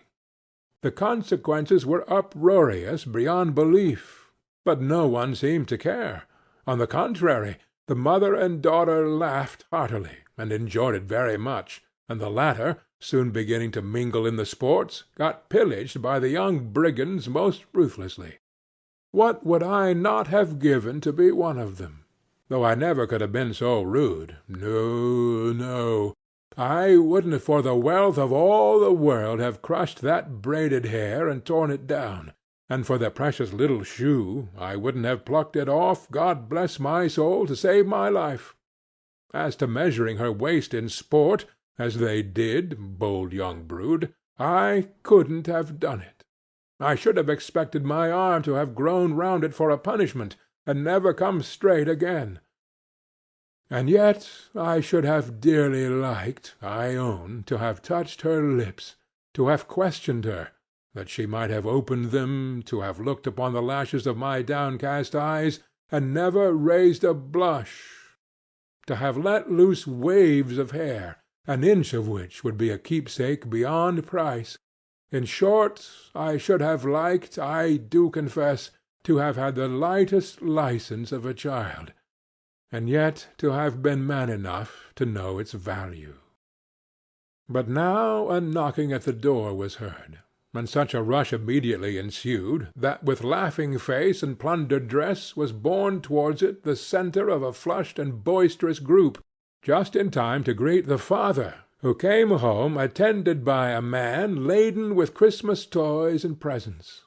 Then the shouting and the struggling, and the onslaught that was made on the defenceless porter, the scaling him with chairs for ladders to dive into his pockets, despoil him of brown paper parcels, hold on tight by his cravat, hug him round his neck, pommel his back, and kick his legs in irrepressible affection. The shouts of wonder and delight with which the development of every package was received, the terrible announcement that the baby had been taken in the act of putting a doll's frying-pan into his mouth, and was more than suspected of having swallowed a fictitious turkey, glued on a wooden platter. The immense relief of finding this a false alarm. The joy and gratitude and ecstasy, they are all indescribable alike.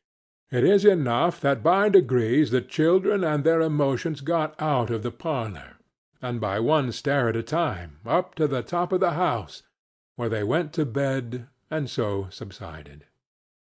And now Scrooge looked on more attentively than ever, when the master of the house, having his daughter leaning fondly on him, sat down with her and her mother at his own fireside. And when he thought that such another creature, quite as graceful and as full of promise, might have called him father, and been a spring-time in the haggard winter of his life, his sight grew very dim indeed. "Belle," said the husband, turning to his wife with a smile, "I saw an old friend of yours this afternoon." "Who was it?" "Guess." "Well, how can I? I don't know," she added in the same breath, laughing as he laughed. "Mr. Scrooge." "Mr. Scrooge it was. I passed his office window, and as it was not shut up, and he had a candle inside, I could scarcely help seeing him. His partner lies upon the point of death, I hear, and there he sat alone, quite alone in the world, I do believe." "Spirit," said Scrooge in a broken voice, "remove me from this place." "I told you these were shadows of the things that have been," said the ghost. "That they are what they are, do not blame me." "Remove me!" Scrooge exclaimed. "I cannot bear it."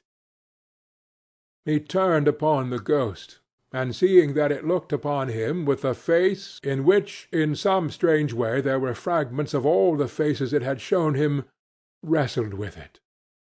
"Leave me! Take me back! Haunt me no longer!" In the struggle, if that can be called a struggle, in which the ghost, with no visible resistance on its own part, was undisturbed by any effort of its adversary, Scrooge observed that its light was burning high and bright, and dimly connecting that with its influence over him, he seized the extinguisher cap, and by a sudden action pressed it down upon its head. The spirit dropped beneath it, so that the extinguisher covered its whole form, but though Scrooge pressed it down with all his force, he could not hide the light, which streamed from under it in an unbroken flood upon the ground. He was conscious of being exhausted and overcome by an irresistible drowsiness, and further, of being in his own bedroom. He gave the cap a parting squeeze, in which his hand relaxed, and had barely time to reel to bed before he sank into a heavy sleep. End of Stave 2. Stave 3. The second of the three spirits. Awakening in the middle of a prodigiously tough snore, and sitting up in bed to get his thoughts together, Scrooge had no occasion to be told that the bell was again upon the stroke of 1. He felt that he was restored to consciousness in the right nick of time for the especial purpose of holding a conference with the second messenger dispatched to him through Jacob Marley's intervention. But finding that he turned uncomfortably cold when he began to wonder which of his curtains this new spectre would draw back, he put them every one aside with his own hands, and lying down again established a sharp lookout all round the bed. For he wished to challenge the spirit on the moment of its appearance, and did not wish to be taken by surprise and made nervous. Gentlemen of the free and easy sort, who plumed themselves on being acquainted with a move or two, and being usually equal to the time of day, express the wide range of their capacity for adventure by observing that they are good for anything from pitch and toss to manslaughter, between which opposite extremes no doubt there lies a tolerably wide and comprehensive range of subjects. Without venturing for Scrooge quite as heartily as this, I don't mind calling on you to believe that he was ready for a good broad field of strange appearances, and that nothing between a baby and a rhinoceros would have astonished him very much. Now, being prepared for almost anything, he was not by any means prepared for nothing, and consequently, when the bell struck 1 and no shape appeared, he was taken with a violent fit of trembling. 5 minutes, 10 minutes, a quarter of an hour went by, yet nothing came. All this time he lay upon his bed, the very core and centre of a blaze of ruddy light, which streamed upon it when the clock proclaimed the hour, and which, being only light, was more alarming than a dozen ghosts, as he was powerless to make out what it meant or would be at, and was sometimes apprehensive that he might be at that very moment an interesting case of spontaneous combustion, without having the consolation of knowing it. At last, however, he began to think, as you and I would have thought at first, for it is always the person not in the predicament who knows what ought to have been done in it, and would unquestionably have done it too. At last, I say, he began to think that the source and secret of this ghostly light might be in the adjoining room, from whence, on further tracing it, it seemed to shine. This idea taking full possession of his mind, he got up softly, and shuffled in his slippers to the door. The moment Scrooge's hand was on the lock, a strange voice called him by his name and bade him enter. He obeyed. It was his own room, there was no doubt about that, but it had undergone a surprising transformation.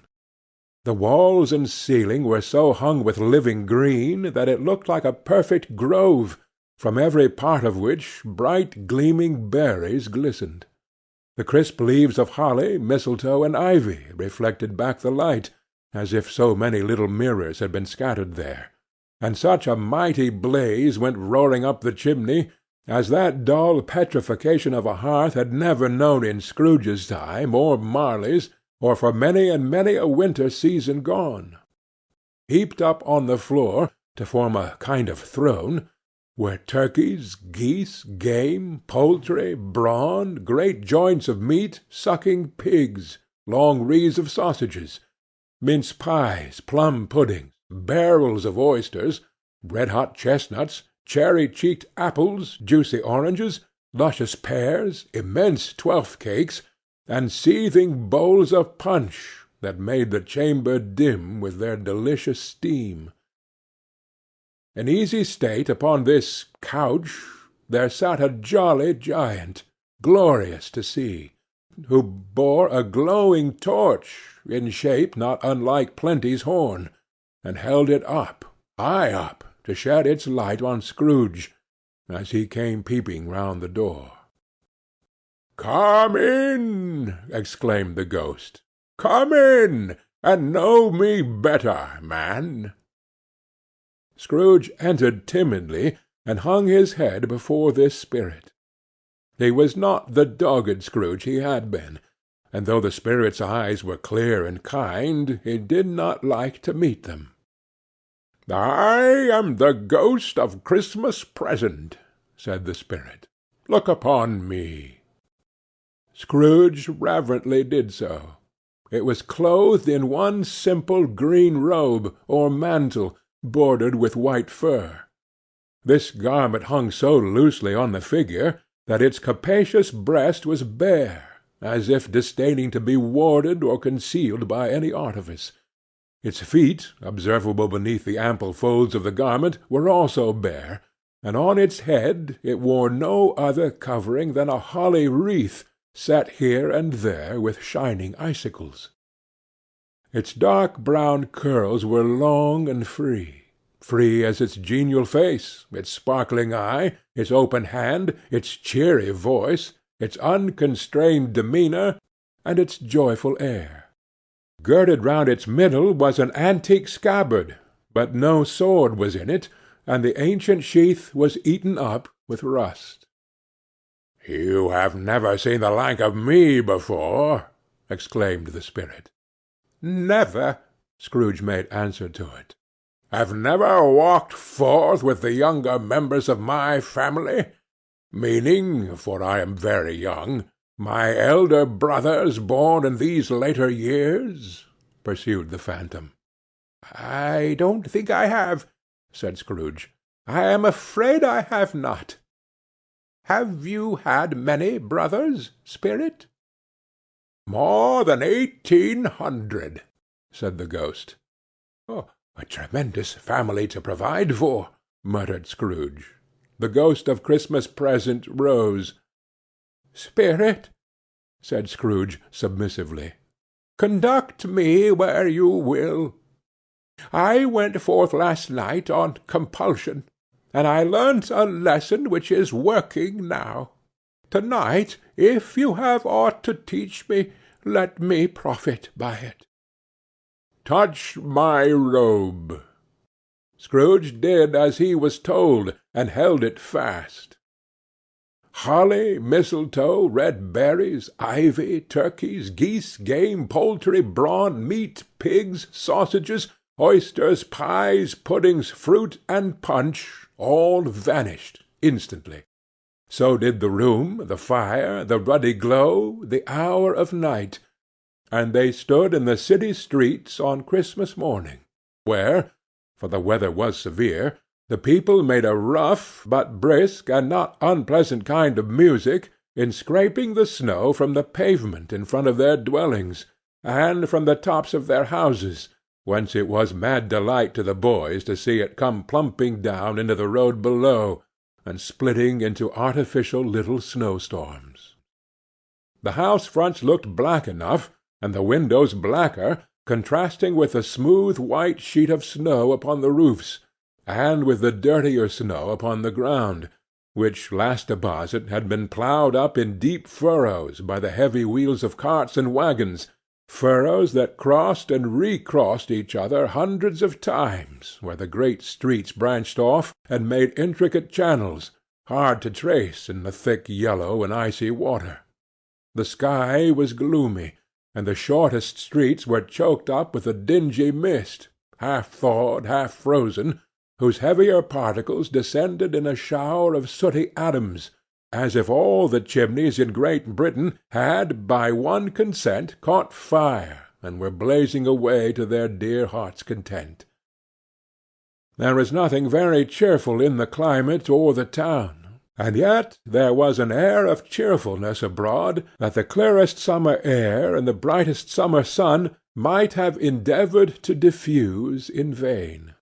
For the people who were shovelling away on the housetops were jovial and full of glee, calling out to one another from the parapets, and now and then exchanging a facetious snowball, better-natured missile far than many a wordy jest, laughing heartily if it went right, and not less heartily if it went wrong.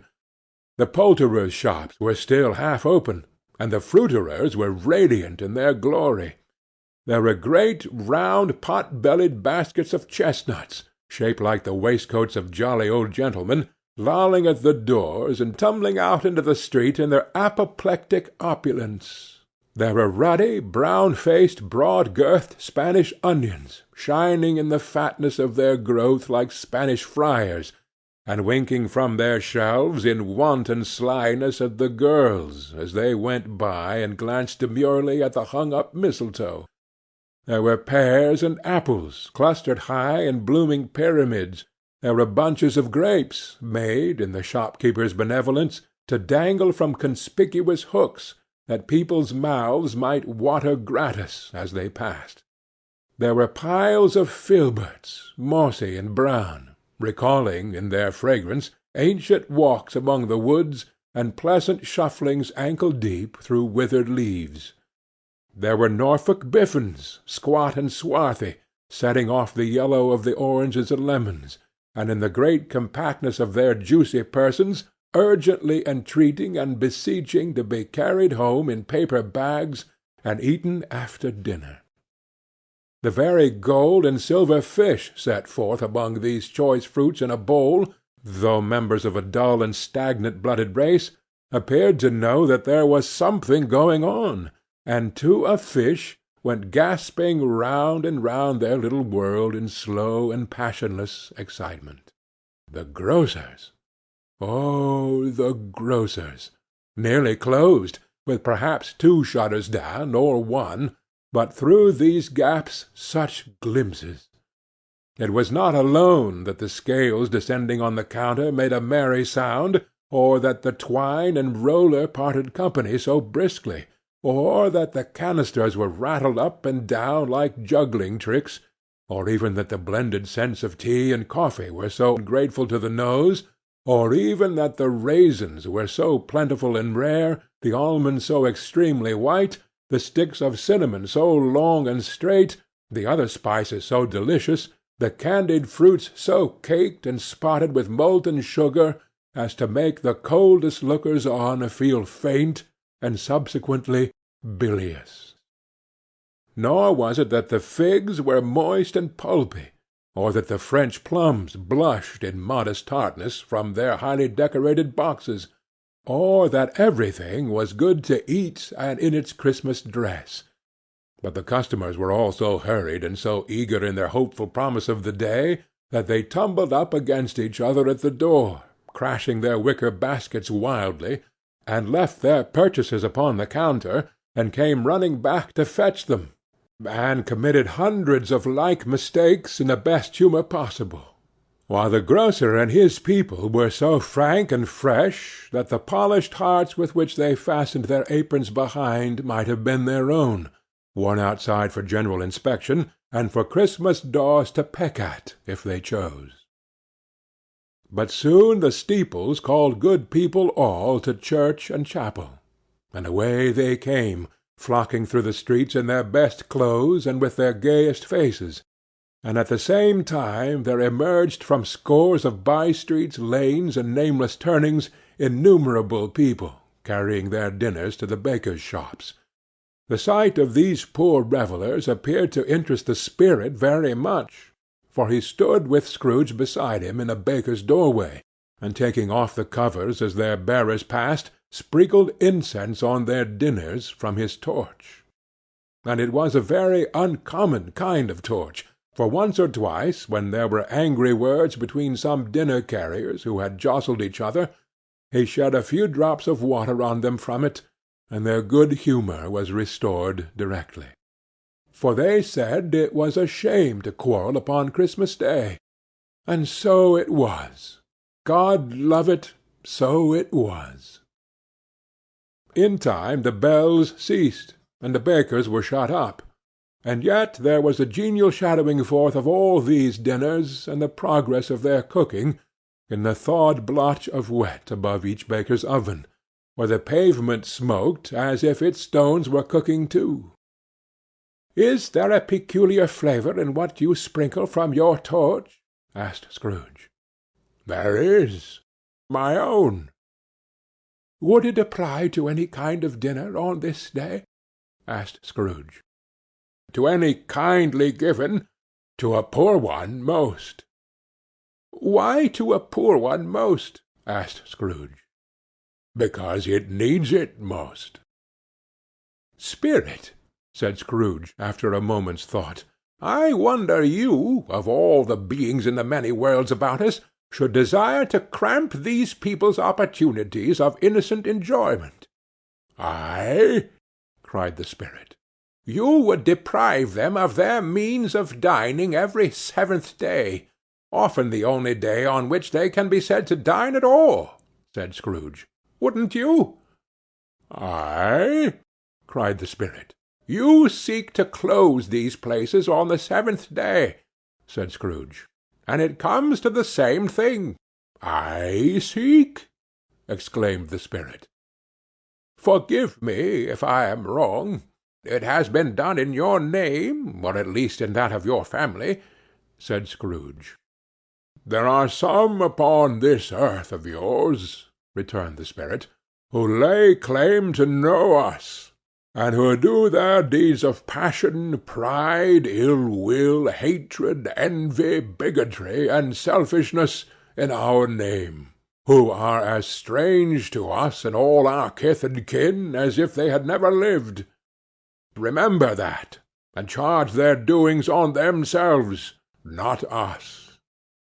Scrooge promised that he would, and they went on, invisible as they had been before, into the suburbs of the town. It was a remarkable quality of the ghost, which Scrooge had observed at the baker's, that notwithstanding his gigantic size he could accommodate himself to any place with ease, and that he stood beneath a low roof quite as gracefully and like a supernatural creature as it was possible he could have done in any lofty hall. And perhaps it was the pleasure the good spirit had in showing off this power of his, or else it was his own kind, generous-hearted nature, and his sympathy with all poor men, that led him straight to Scrooge's clerk's, for there he went, and took Scrooge with him, holding to his robe. And on the threshold of the door the spirit smiled, and stopped to bless Bob Cratchit's dwelling with the sprinkling of his torch. Think of that! Bob had 15 bob a week himself. He pocketed on Saturdays but 15 copies of his Christian name, and yet the ghost of Christmas Present blessed his 4-roomed house. Then up rose Mrs. Cratchit, Cratchit's wife, dressed out but poorly in a twice-turned gown, but brave in ribbons, which are cheap and make a goodly show for 6pence, and she laid the cloth, assisted by Belinda Cratchit, second of her daughters, also brave in ribbons, while Master Peter Cratchit plunged a fork into the saucepan of potatoes, and getting the corners of his monstrous shirt-collar, Bob's private property conferred upon his son and heir in honour of the day, into his mouth, rejoiced to find himself so gallantly attired, and yearned to show his linen in the fashionable parks. And now 2 smaller Cratchits, boy and girl, came tearing in, screaming that outside the baker's they had smelt the goose, and known it for their own, and basking in luxurious thoughts of sage and onion, these young Cratchits danced about the table, and exalted Master Peter Cratchit to the skies, while he, not proud, although his collars nearly choked him, blew the fire until the slow potatoes, bubbling up, knocked loudly at the saucepan lid to be let out and peeled. "What has ever got your precious father, then?" said Mrs. Cratchit. "And your brother, Tiny Tim? And Martha warn't as late last Christmas Day by half an hour." "Here's Martha, mother," said a girl, appearing as she spoke. "Here's Martha, mother!" cried the two young Cratchits. "Hurrah! There's such a goose, Martha!" "My bless your heart alive, my dear, how late you are!" said Mrs. Cratchit, kissing her a dozen times, and taking off her shawl and bonnet for her with officious zeal. "We'd a deal of work to finish up last night," replied the girl, "and had to clear away this morning, mother." "Well, never mind, so long as you are come," said Mrs. Cratchit. "Sit ye down before the fire, my dear, and have a warm, Lord bless ye." "No, no, there's father coming!" cried the two young Cratchits, who were everywhere at once. "Hide, Martha, hide!" So Martha hid herself, and in came little Bob, the father, with at least 3 feet of comforter, exclusive of the fringe, hanging down before him, and his threadbare clothes darned up and brushed to look seasonable, and Tiny Tim upon his shoulder. Alas for Tiny Tim! He bore a little crutch, and had his limbs supported by an iron frame. "Why, where's our Martha?" cried Bob Cratchit, looking around. "Not coming," said Mrs. Cratchit. "Not coming?" said Bob, with a sudden declension in his high spirits, for he had been Tim's blood-horse all the way from church, and had come home rampant. "Not coming upon Christmas Day!" Martha didn't like to see him disappointed, if it were only in joke, so she came out prematurely from behind the closet door and ran into his arms, while the two young Cratchits hustled Tiny Tim and bore him off into the wash-house, that he might hear the pudding singing in the copper. "And how did little Tim behave?" said Mrs. Cratchit, when she had rallied Bob on his credulity, and Bob had hugged his daughter to his heart's content. "Oh, as good as gold," said Bob, "and better. Somehow he gets thoughtful, sitting by himself so much, and thinks the strangest things you ever heard. He told me, coming home, that he hoped the people saw him in the church, because he was a cripple, and it might be pleasant to them to remember on Christmas Day, 'Who made the lame beggars walk, and blind men see.'" Bob's voice was tremulous when he told them this, and trembled more when he said that Tiny Tim was growing strong and hearty. His active little crutch was heard upon the floor, and back came Tiny Tim before another word was spoken, escorted by his brother and sister to his stool before the fire, and while Bob, turning up his cuffs, as if, poor fellow, they were capable of being made more shabby, compounded some hot mixture in a jug with gin and lemons, and stirred it round and put it on the hob to simmer.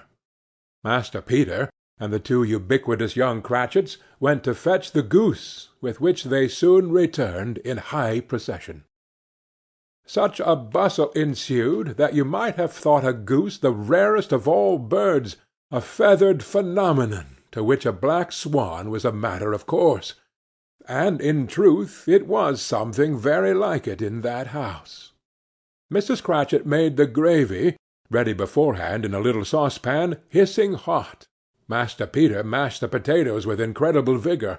Miss Belinda sweetened up the apple-sauce. Martha dusted the hot plates. Bob took Tiny Tim beside him in a tiny corner at the table. The two young Cratchits set chairs for everybody, not forgetting themselves, and mounting guard upon their posts, crammed spoons into their mouths, lest they should shriek for goose before their time came to be helped.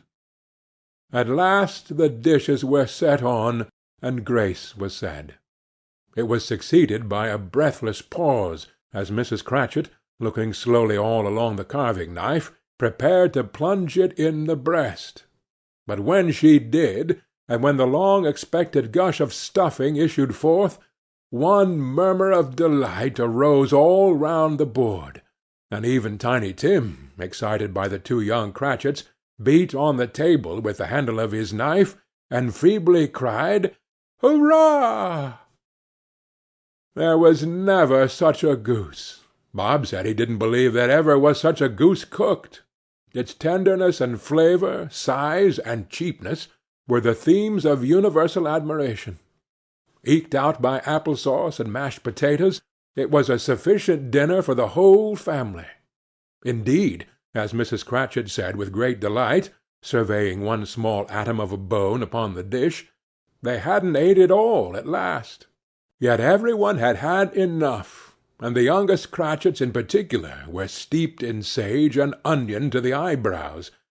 But now, the plates being changed by Miss Belinda, Mrs. Cratchit left the room alone, too nervous to bear witnesses, to take the pudding up and bring it in. Suppose it should not be done enough? Suppose it should break in turning out? Suppose somebody should have got over the wall of the back-yard and stolen it, while they were merry with the goose, a supposition at which the two young Cratchits became livid. All sorts of horrors were supposed. Hullo! A great deal of steam! The pudding was out of the copper. A smell like a washing-day. That was the cloth. A smell like an eating-house and a pastry-cook's next door to each other, with a laundress's next door to that. That was the pudding. In half a minute Mrs. Cratchit entered, flushed but smiling proudly, with the pudding, like a speckled cannon-ball, so hard and firm, blazing in half a quartern of ignited brandy, and bedight with Christmas holly stuck into the top. Oh, a wonderful pudding! Bob Cratchit said, and calmly too, that he regarded it as the greatest success achieved by Mrs. Cratchit since their marriage. Mrs. Cratchit said that now the weight was off her mind, she would confess that she had her doubts about the quantity of flour. Everybody had something to say about it, but nobody said or thought it was at all a small pudding for a large family. It would have been flat heresy to do so. Any Cratchit would have blushed to hint at such a thing. At last the dinner was all done. The cloth was cleared, the hearth swept, and the fire made up. The compound in the jug being tasted, and considered perfect, apples and oranges were put upon the table, and a shovelful of chestnuts on the fire. Then all the Cratchit family drew round the hearth, in what Bob Cratchit called a circle, meaning half a one, and at Bob Cratchit's elbow stood the family display of glass, 2 tumblers, and a custard-cup without a handle. These held the hot stuff from the jug, however, as well as golden goblets would have done, and Bob served it out with beaming looks, while the chestnuts on the fire sputtered and cracked noisily. Then Bob proposed. "A Merry Christmas to us all, my dears. God bless us," which all the family re-echoed. "God bless us, every one," said Tiny Tim, the last of all. He sat very close to his father's side upon his little stool. Bob held his withered little hand in his, as if he loved the child, and wished to keep him by his side, and dreaded that he might be taken from him. "Spirit," said Scrooge, with an interest he had never felt before, "tell me if Tiny Tim will live." "I see a vacant seat," replied the ghost, "in the poor chimney-corner, and a crutch without an owner, carefully preserved. If these shadows remain unaltered by the future, the child will die." "No, no," said Scrooge. "Oh, no, kind spirit! Say he will be spared." "If these shadows remain unaltered by the future, another of my race," returned the ghost, "will find him here. What then? If he be like to die, he had better do it, and decrease the surplus population." Scrooge hung his head to hear his own words quoted by the spirit, and was overcome with penitence and grief. "Man," said the ghost, If man you be in heart, not adamant, forbear that wicked cant until you have discovered what the surplus is, and where it is. Will you decide what men shall live, what men shall die? It may be that in the sight of heaven you are more worthless and less fit to live than millions like this poor man's child. O God! To hear the insect on the leaf pronouncing on the too much life among his hungry brothers in the dust. Scrooge bent before the ghost's rebuke, and trembling cast his eyes upon the ground. But he raised them speedily on hearing his own name. "Mr. Scrooge," said Bob, "I'll give you Mr. Scrooge, the founder of the feast." "The founder of the feast, indeed!" cried Mrs. Cratchit, reddening. "I wish I had him here. I'd give him a piece of my mind to feast upon, and I'd hope he'd have a good appetite for it." "My dear," said Bob, "the children! Christmas Day!" "It should be a Christmas Day, I am sure," said she, "on which one drinks the health of such an odious, stingy, hard, unfeeling man as Mr. Scrooge. You know he is, Robert. Nobody knows it better than you do, poor fellow." "My dear," was Bob's mild answer, "Christmas Day." "I'll drink his health for your sake, and the Day's," said Mrs. Cratchit, "not for his. Long life to him! A Merry Christmas and a Happy New Year! He'll be very merry and very happy, I have no doubt." The children drank the toast after her. It was the first of their proceedings which had no heartiness. Tiny Tim drank it last of all, but he didn't care twopence for it. Scrooge was the ogre of the family. The mention of his name cast a dark shadow on the party, which was not dispelled for full 5 minutes. After it had passed away, they were 10 times merrier than before, from the mere relief of Scrooge the baleful being done with. Bob Cratchit told them how he had a situation in his eye for Master Peter, which would bring in, if obtained, full 5 and 6pence weekly. The 2 young Cratchits laughed tremendously at the idea of Peter's being a man of business, and Peter himself looked thoughtfully at the fire from between his collars, as if he were deliberating what particular investments he should favor when he came into the receipt of that bewildering income. Martha, who was a poor apprentice at a milliner's, then told them what kind of work she had to do, and how many hours she worked at a stretch, and how she meant to lie abed to-morrow morning for a good long rest, to-morrow being a holiday she passed at home. Also, how she had seen a countess and a lord some days before, and how the lord was much about as tall as Peter, at which Peter pulled up his collar so high that you couldn't have seen his head if you had been there. All this time the chestnuts and the jug went round and round, and by they had a song, about a lost child travelling in the snow, from Tiny Tim, who had a plaintive little voice, and sang it very well indeed. There was nothing of high mark in this. They were not a handsome family. They were not well dressed. Their shoes were far from waterproof. Their clothes were scanty, and Peter might have known, or very likely did, the inside of a pawnbroker's. But they were happy, grateful, pleased with one another, and contented with the time. And when they faded, and looked happier yet in the bright sprinklings of the spirit's torch at parting, Scrooge had his eye upon them, and especially on Tiny Tim, until the last. By this time it was getting dark, and snowing pretty heavily, and as Scrooge and the spirit went along the streets, the brightness of the roaring fires in kitchens, parlours, and all sorts of rooms was wonderful. Here the flickering of the blaze showed preparations for a cosy dinner, with hot plates baking through and through before the fire, and deep red curtains, ready to be drawn to shut out cold and darkness. There all the children of the house were running out into the snow to meet their married sisters, brothers, cousins, uncles, aunts, and be the first to greet them.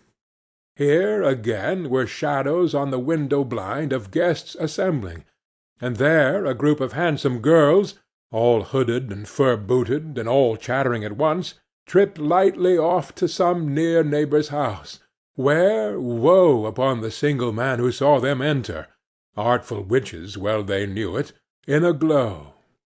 But if you had judged from the numbers of people on their way to friendly gatherings, you might have thought that no one was at home to give them welcome when they got there, instead of every house expecting company, and piling up its fires half chimney high. Blessings on it, how the ghost exulted! How it bared its breadth of breast, and opened its capacious palm, and floated on, outpouring with a generous hand its bright and harmless mirth on everything within its reach. The very lamplighter, who ran on before, dotting the dusky street with specks of light, and who was dressed to spend the evening somewhere, laughed out loudly as the spirit passed, though little kenned the lamplighter that he had any company but Christmas. And now, without a word of warning from the ghost, they stood upon a bleak and desert moor, where monstrous masses of rude stone were cast about, as though it were the burial-place of giants, and water spread itself wheresoever it listed, or would have done so, but for the frost that held it prisoner, and nothing grew but moss and furze, and coarse rank grass. Down in the west the setting sun had left a streak of fiery red, which glared upon the desolation for an instant like a sullen eye, and frowning lower, lower, lower yet, was lost in the thick gloom of darkest night. "What place is this?" asked Scrooge. "A place where miners live, who labour in the bowels of the earth," returned the spirit. "But they know me. See!" A light shone from the window of a hut, and swiftly they advanced towards it. Passing through the wall of mud and stone, they found a cheerful company assembled round a glowing fire. An old man and woman, with their children and their children's children, and another generation beyond that, all decked out gaily in their holiday attire. The old man, in a voice that seldom rose above the howling of the wind upon the barren waste, was singing them a Christmas song. It had been a very old song when he was a boy, and from time to time they all joined in the chorus. So surely as they raised their voices, the old man got quite blithe and loud, and so surely as they stopped, his vigour sank again. The spirit did not tarry here, but bade Scrooge hold his robe, and passing on above the moor, sped whither? Not to see, to sea. To Scrooge's horror, looking back, he saw the last of the land, a frightful range of rocks, behind them, and his ears were deafened by the thundering of water, as it rolled and roared and raged among the dreadful caverns it had worn, and fiercely tried to undermine the earth. Built upon a dismal reef of sunken rocks, some league or so from shore, on which the waters chafed and dashed the wild year through, there stood a solitary lighthouse. Great heaps of seaweed clung to its base, and storm-birds, born of the wind, one might suppose, as seaweed of the water, rose and fell about it, like the waves they skimmed. But even here, two men who watched the light had made a fire, that through the loophole in the thick stone wall shed out a ray of brightness on the awful sea. Joining their horny hands over the rough table at which they sat, they wished each other Merry Christmas in their can of grog; and one of them, the elder too, with his face all damaged and scarred with hard weather, as the figurehead of an old ship might be, struck up a sturdy song that was like a gale in itself. Again the ghost sped on, above the black and heaving sea, on, until, being far away, as he told Scrooge, from any shore, they lighted on a ship. They stood beside the helmsman at the wheel, the look-out in the bow, the officers who had the watch. Dark, ghostly figures in their several stations, but every man among them hummed a Christmas tune, or had a Christmas thought, or spoke below his breath to his companion of some bygone Christmas day, with homeward hopes belonging to it; and every man on board, waking or sleeping, good or bad, had had a kinder word for another on that day than on any day in the year, and had shared to some extent in its festivities, and had remembered those he cared for at a distance, and had known that they delighted to remember him. It was a great surprise to Scrooge, while listening to the moaning of the wind, and thinking what a solemn thing it was to move on through the lonely darkness over an unknown abyss, whose depths were secrets as profound as death, it was a great surprise to Scrooge, while thus engaged, to hear a hearty laugh. It was a much greater surprise to Scrooge to recognize it as his own nephew's, and to find himself in a bright, dry, gleaming room, with the spirit standing smiling by his side, and looking at that same nephew with approving affability. "Ha, ha, ha, ha, ha!" laughed Scrooge's nephew. "Ha, ha, ha, ha, ha! If you should happen by any unlikely chance to know a man more blessed in a laugh than Scrooge's nephew, all I can say is, I should like to know him too. Introduce him to me, and I'll cultivate his acquaintance.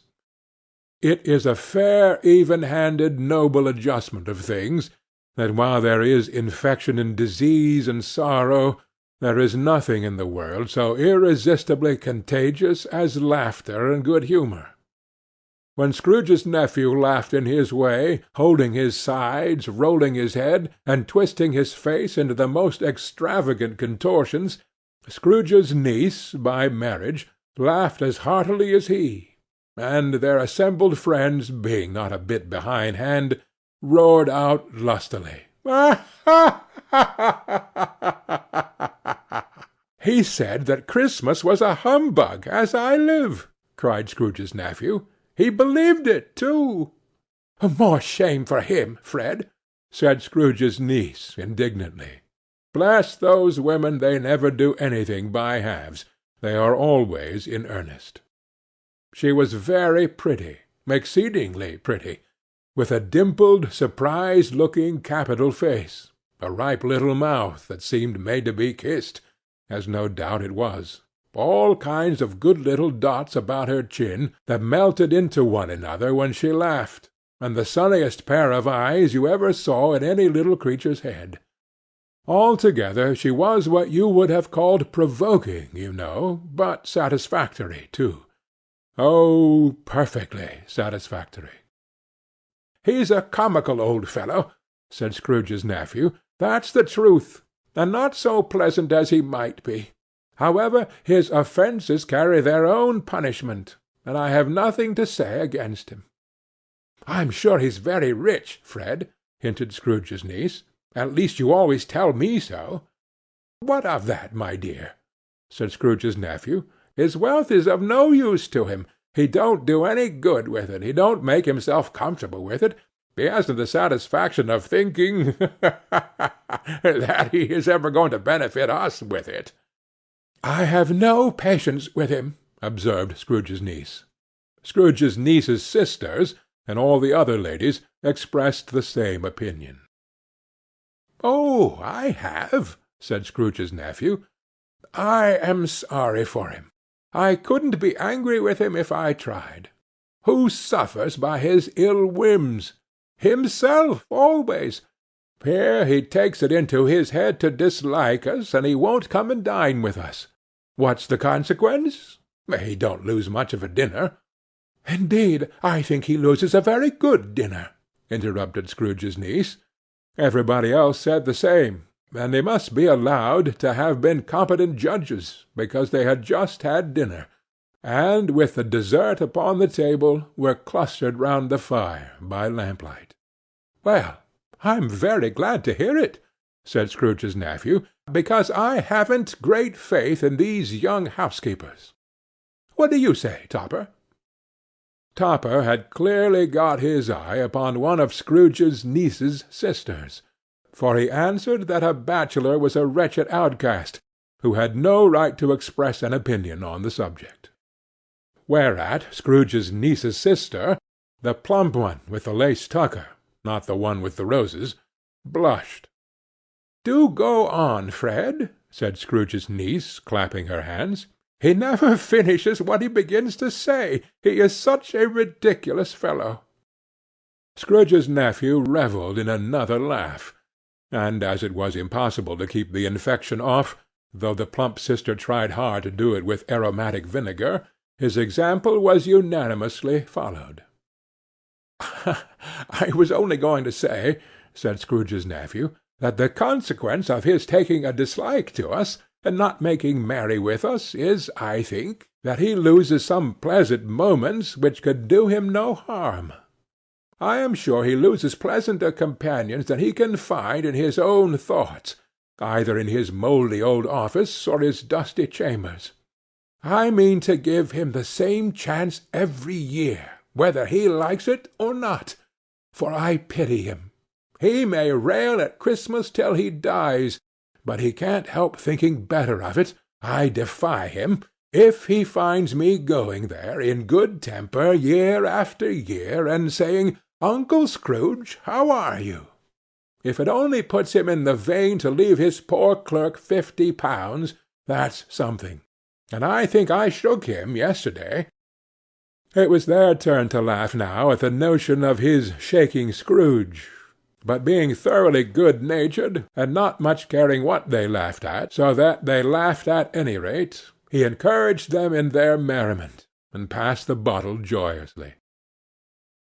After tea they had some music, for they were a very musical family, and knew what they were about when they sang a glee or catch, I can assure you, especially Topper, who would growl away in the bass like a good one, and never swell the large veins in his forehead, or get red in the face over it. Scrooge's niece played well upon the harp, and played among other tunes a simple little air, a mere nothing, you might learn to whistle it in 2 minutes, which had been familiar to the child who fetched Scrooge from the boarding-school, as he had been reminded by the ghost of Christmas past. When this strain of music sounded, all the things that ghost had shown him came upon his mind. He softened more and more, and thought that if he could have listened to it often, years ago, he might have cultivated the kindnesses of life for his own happiness with his own hands, without resorting to the sexton's spade that buried Jacob Marley. But they didn't devote the whole evening to music. After a while they played at forfeits, for it is good to be children sometimes, and never better than Christmas, when its mighty founder was a child himself. Stop! There was first a game at blindman's buff. Of course there was, and I no more believe Topper was really blind than I believe he had eyes in his boots. My opinion is, that it was a done thing between him and Scrooge's nephew, and that the ghost of Christmas Present knew it. The way he went after that plump sister in the lace tucker was an outrage on the credulity of human nature. Knocking down the fire-irons, tumbling over the chairs, bumping against the piano, smothering himself among the curtains, wherever she went, there went he. He always knew where the plump sister was. He wouldn't catch anybody else.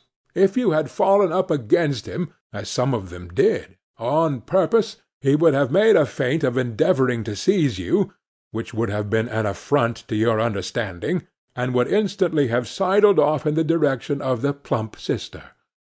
She often cried out that it wasn't fair, and it really was not. But when at last he caught her, when, in spite of all her silken rustlings and her rapid flutterings past him, he got her into a corner whence there was no escape, then his conduct was the most execrable. For his pretending not to know her, his pretending that it was necessary to touch her head-dress, and further to assure himself of her identity by pressing a certain ring upon her finger, and a certain chain about her neck, was vile, monstrous. No doubt she told him her opinion of it, when, another blind man being in office, they were so very confidential together, behind the curtains. Scrooge's niece was not one of the blind man's buff party, but was made comfortable with a large chair and a footstool in a snug corner, where the ghost and Scrooge were close behind her. But she joined in the forfeits, and loved her love to admiration with all the letters of the alphabet. Likewise, at the game of How, When, and Where, she was very great, and to the secret joy of Scrooge's nephew, beat her sisters hollow, though they were sharp girls too, as Topper could have told you. There might have been 20 people there, young and old, but they all played, and so did Scrooge, for wholly forgetting, in the interest he had in what was going on, that his voice made no sound in their ears, he sometimes came out with his guess quite loud, and very often guessed quite right too, for the sharpest needle, best Whitechapel, warranted not to cut in the eye, was not sharper than Scrooge, blunt as he took it in his head to be. The ghost was greatly pleased to find him in this mood, and looked upon him with such favour that he begged like a boy to be allowed to stay, until the guests departed. But this the spirit said could not be done. "Here is a new game," said Scrooge. "Oh, 1/2 hour, spirit, only one." It was a game called Yes and No, where Scrooge's nephew had to think of something, and the rest must find out what, he only answering to their questions yes or no, as the case was. The brisk fire of questioning to which he was exposed elicited from him that he was thinking of an animal, a live animal, rather a disagreeable animal, a savage animal, an animal that growled and grunted sometimes, and talked sometimes, and lived in London, and walked about the streets, and wasn't made a show of, and wasn't led by anybody, and didn't live in a menagerie, and was never killed in a market, and was not a horse, or an ass, or a cow, or a bull, or a tiger, or a dog, or a pig, or a cat, or a bear. At every fresh question that was put to him, this nephew burst into a fresh roar of laughter, and was so inexpressibly tickled that he was obliged to get up off the sofa and stamp. At last the plump sister, falling into a similar state, cried out, "Ah, I have found it! I know what it is, Fred, I know what it is." "What is it?" cried Fred. "It's your Uncle Scrooge!" Which it certainly was. Admiration was the universal sentiment, though some objected that the reply to "Is it a bear?" ought to have been "Yes," inasmuch as an answer in the negative was sufficient to have diverted their thoughts from Mr. Scrooge, supposing they had ever had any tendency that way. "He has given us plenty of merriment, I am sure," said Fred, "and it would be ungrateful not to drink his health. Here is a glass of mulled wine ready to our hand at the moment, and I say, Uncle Scrooge!" "Well, Uncle Scrooge!" they cried. "A Merry Christmas and a Happy New Year to the old man, whatever he is," said Scrooge's nephew. "He wouldn't take it from me, but may he have it nevertheless. Uncle Scrooge!"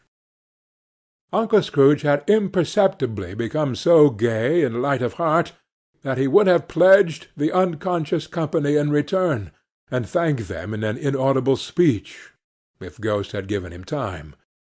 But the whole scene passed off in the breath of the last word spoken by his nephew, and he and the spirit were again upon their travels.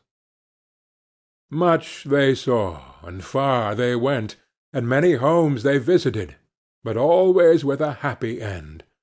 The spirit stood beside sick beds, and they were cheerful, on foreign lands, and they were close at home, by struggling men, and they were patient in their greatest hope; by poverty, and it was rich. In almshouse, hospital, and jail, in misery's every refuge, where vain man in his little brief authority had not made fast the door and barred the spirit out, he left his blessing and taught Scrooge his precepts. It was a long night, if it were only a night, but Scrooge had his doubts of this, because the Christmas holidays appeared to be condensed into the space of time they passed together. It was strange, too, that while Scrooge remained unaltered in his outward form, the ghost grew older, clearly older. Scrooge had observed this change, but never spoke of it, until they left the children's Twelfth Night party, when, looking at the spirit as they stood together in an open place, he noticed that his hair was grey. "Are spirits' lives so short?" asked Scrooge. "My life upon this globe is very brief," replied the ghost. "It ends to-night." "To-night?" cried Scrooge. "To-night at midnight. Hark! The time is drawing near." The chimes were ringing the 11:75 at that moment. "Forgive me if I am not justified in what I ask," said Scrooge, looking intently at the spirit's robe, "but I see something strange, and not belonging to yourself, protruding from your skirts.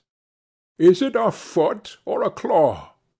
"It might be a claw, for the flesh there is upon it," said the spirit's sorrowful reply. "Look here." From the foldings of its robe it brought 2 children, wretched, abject, frightful, hideous, miserable. They knelt down at his feet, and clung upon the outside of his garment. "Oh, man, look here! Look down here!" exclaimed the ghost. They were a boy and a girl, yellow, meagre, ragged, scowling, wolfish, but prostrate, too, in their humility. Where graceful youth should have filled their features out, and touched them with its freshest tints, a stale and shrivelled hand, like that of age, had pinched and twisted them, and pulled them into shreds. Where angels might have sat enthroned, devils lurked and glared out menacing. No change, no degradation, no perversion of humanity, in any grade, through all the mysteries of wonderful creation, has monsters half so horrible and dread. Scrooge started back, appalled. Having them shown to him in this way, he tried to say they were fine children, but the words choked themselves, rather than be parties to a lie of such enormous magnitude. "Spirit! Are they yours?" Scrooge could say no more. "They are man's," said the spirit, looking down upon them, "and they cling to me, appealing from their fathers. This boy is ignorance. This girl is want. Beware them both, and all of their degree, but most of all beware this boy, for on his brow I see that written which is doom, unless the writing be erased." "Deny it!" cried the spirit, stretching out his hand towards the city. "Slander those who tell it ye. Admit it for your factious purposes, and make it worse, and bide the end." "Have you no refuge or resource?" cried Scrooge. "Are there no prisons?" said the spirit, turning on him for the last time with his own words. "Are there no workhouses?" The bell struck 12. Scrooge looked about him for the ghost, and saw it not. As the last stroke ceased to vibrate, he remembered the prediction of old Jacob Marley, and lifting up his eyes, beheld a solemn phantom, draped and hooded, coming like a mist along the ground towards him. End of Stave 3. Stave 4. The Last of the Spirits. The phantom slowly, gravely, silently approached. When it came near him, Scrooge bent down upon his knee, for in the very air through which this spirit moved, it seemed to scatter gloom and mystery.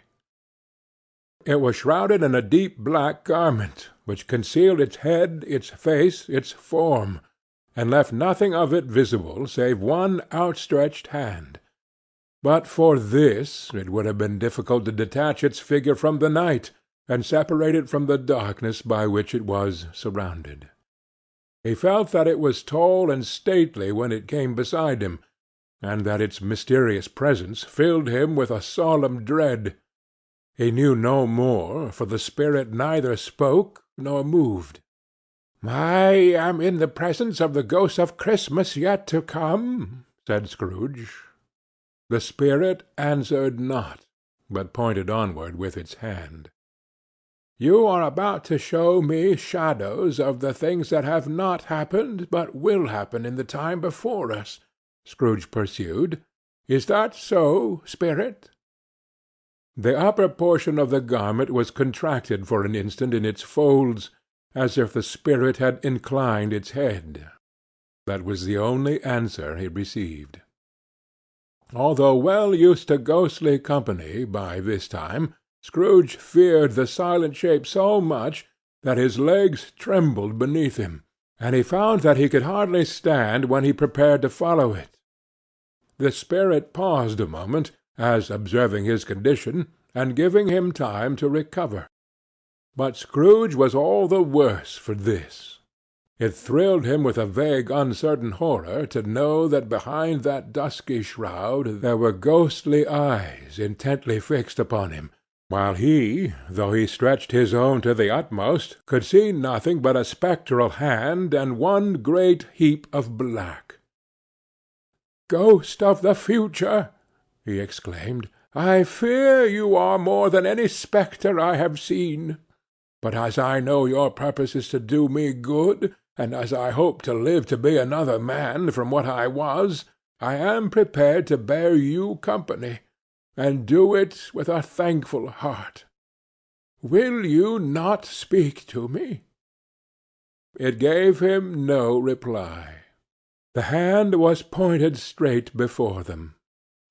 "Lead on," said Scrooge. "Lead on. The night is waning fast, and it is precious time to me, I know. Lead on, spirit." The phantom moved away as it had come towards him. Scrooge followed in the shadow of its dress, which bore him up, he thought, and carried him along. They scarcely seemed to enter the city, for the city rather seemed to spring up about them and encompass them as its own act. And there they were in the heart of it, on 'change amongst the merchants, who hurried up and down, and chinked the money in their pockets, and conversed in groups, and looked at their watches, and trifled thoughtfully with their great gold seals, and so forth, as Scrooge had seen them often. The spirit stopped beside one little knot of business men. Observing that the hand was pointed to them, Scrooge advanced to listen to their talk. "No," said a great fat man with a monstrous chin, "I don't know much about it either way. I only know he's dead." "When did he die?" inquired another. "Last night, I believe." "Why, what was the matter with him?" asked a third, taking a vast quantity of snuff out of a very large snuff-box.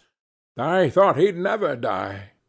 "God knows," said the first, with a yawn. "What has he done with his money?"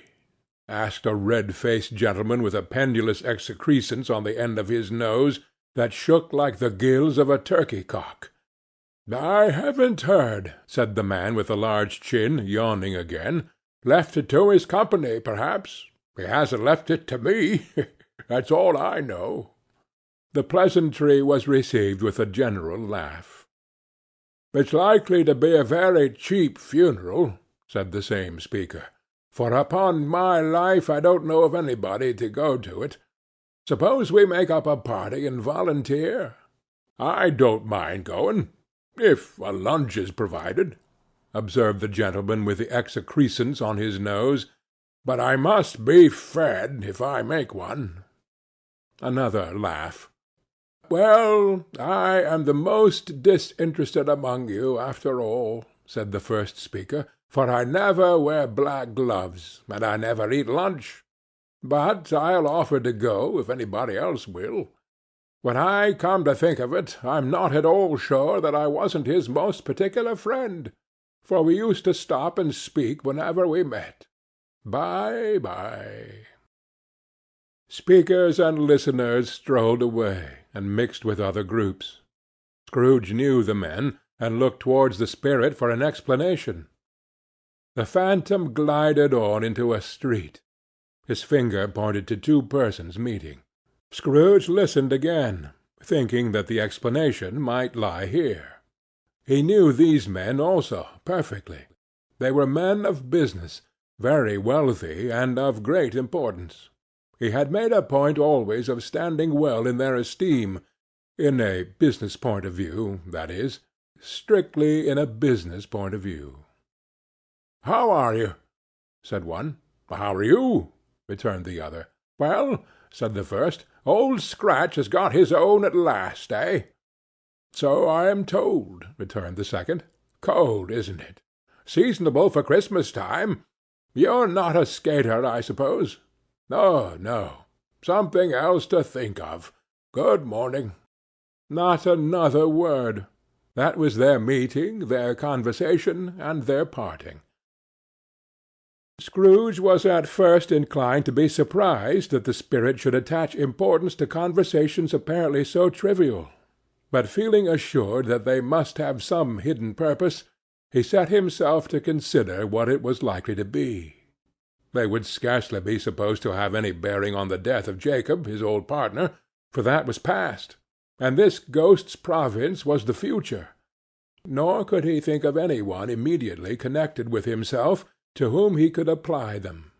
But nothing doubting that to whomsoever they applied they had some latent moral for his own improvement, he resolved to treasure up every word he heard, and everything he saw, and especially to observe the shadow of himself when it appeared.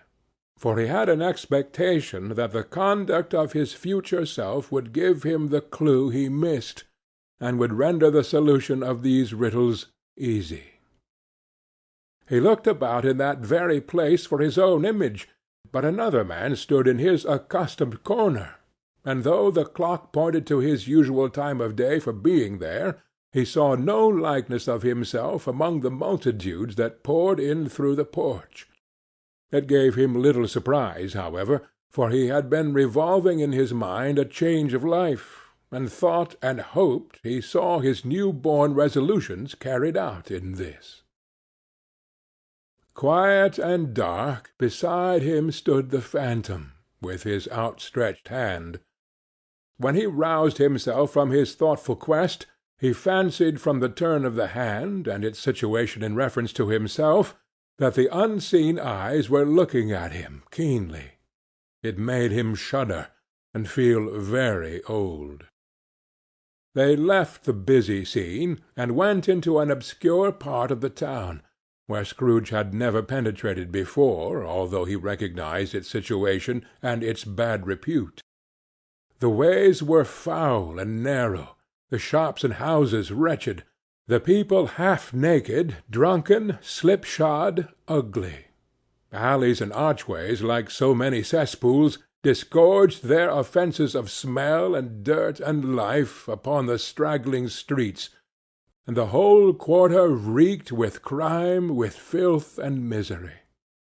Far in this den of infamous resort there was a low-browed beetling shop below a penthouse roof, where iron, old rags, bottles, bones, and greasy offal were brought. Upon the floor within were piled up heaps of rusty keys, nails, chains, hinges, files, scales, weights, and refuse iron of all kinds. Secrets that few would like to scrutinize were bred and hidden in mountains of unseemly rags, masses of corrupted fat, and sepulchres of bones.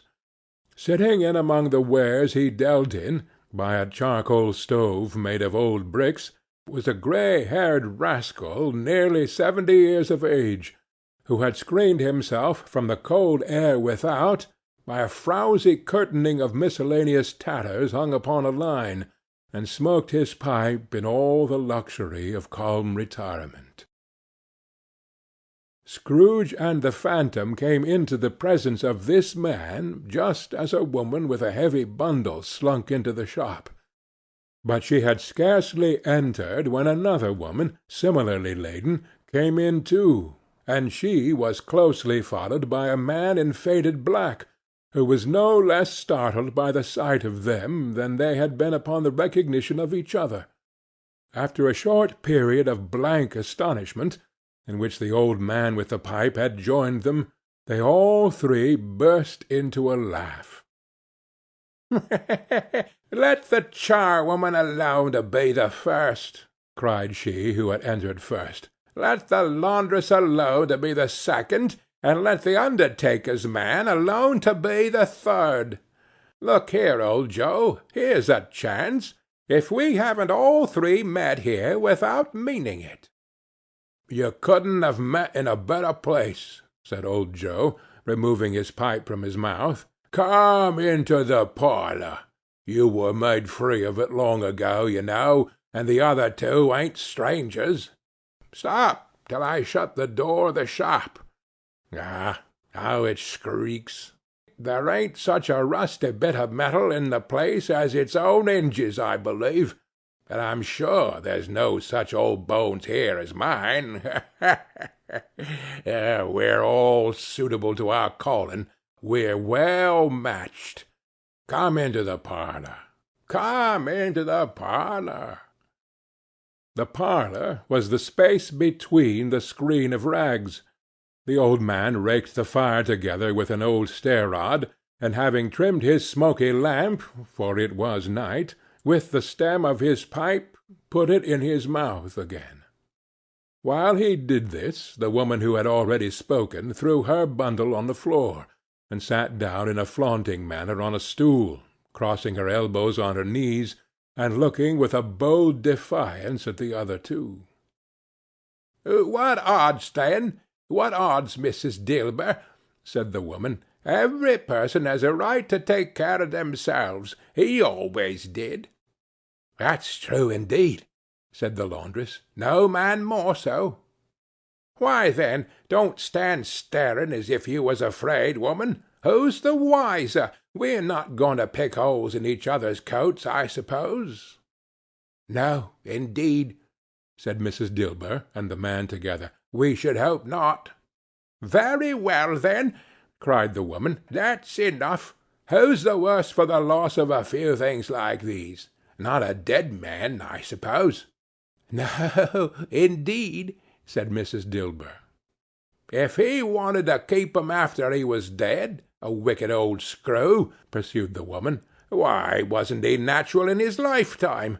If he had been, he'd have had somebody to look after him when he was struck with death, instead of lying gasping out his last there, alone, by himself." "It's the truest word that ever was spoke," said Mrs. Dilber. "It's a judgment on him." "I wish it was a little heavier judgment," replied the woman. "And it should have been, you may depend on it, if I could have laid my hands on anything else. Open that bundle, old Joe, and let me know the value of it. Speak out plain. I'm not afraid to be the first, nor afraid for them to see it. We know pretty well that we were helping ourselves before we met here, I believe. It's no sin. Open the bundle, Joe."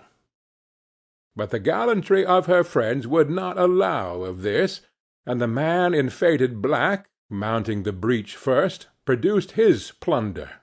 It was not extensive, a seal or two, a pencil-case, a pair of sleeve-buttons, and a brooch of no great value were all.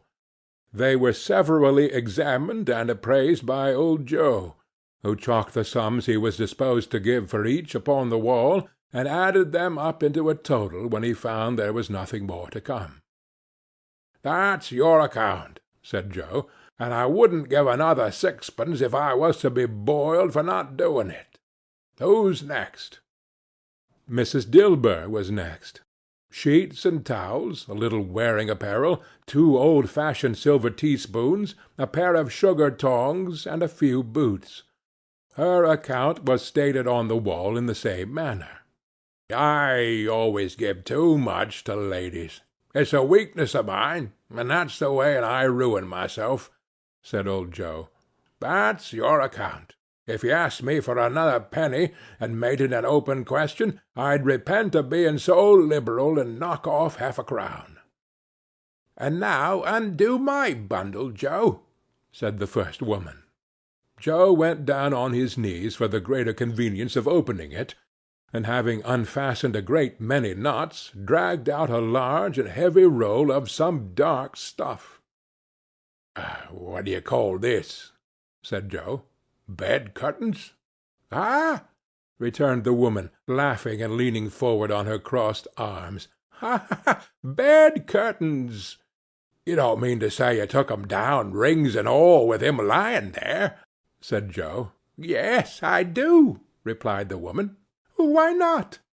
"Why, you were born to make your fortune," said Joe, "and you'll certainly do it."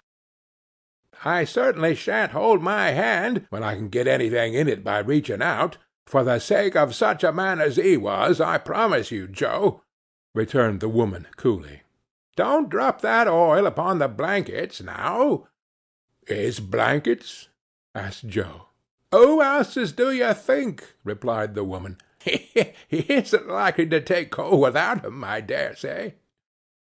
"I hope he didn't die of anything catching, eh?" said old Joe, stopping in his work and looking up.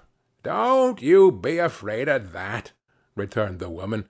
"I ain't so fond of his company that I'd loiter about him for such doings, if he did. Ah, you may look through that shirt till your eyes ache, but you won't find a hole in it, nor a threadbare place. It's the best he had, and a fine one, too. They'd have wasted it if it hadn't been for me." "What do you call wasting it?" asked old Joe. "Putting it on him to be buried in, to be sure," replied the woman with a laugh. "Somebody was fool enough to do it, but I took it off again.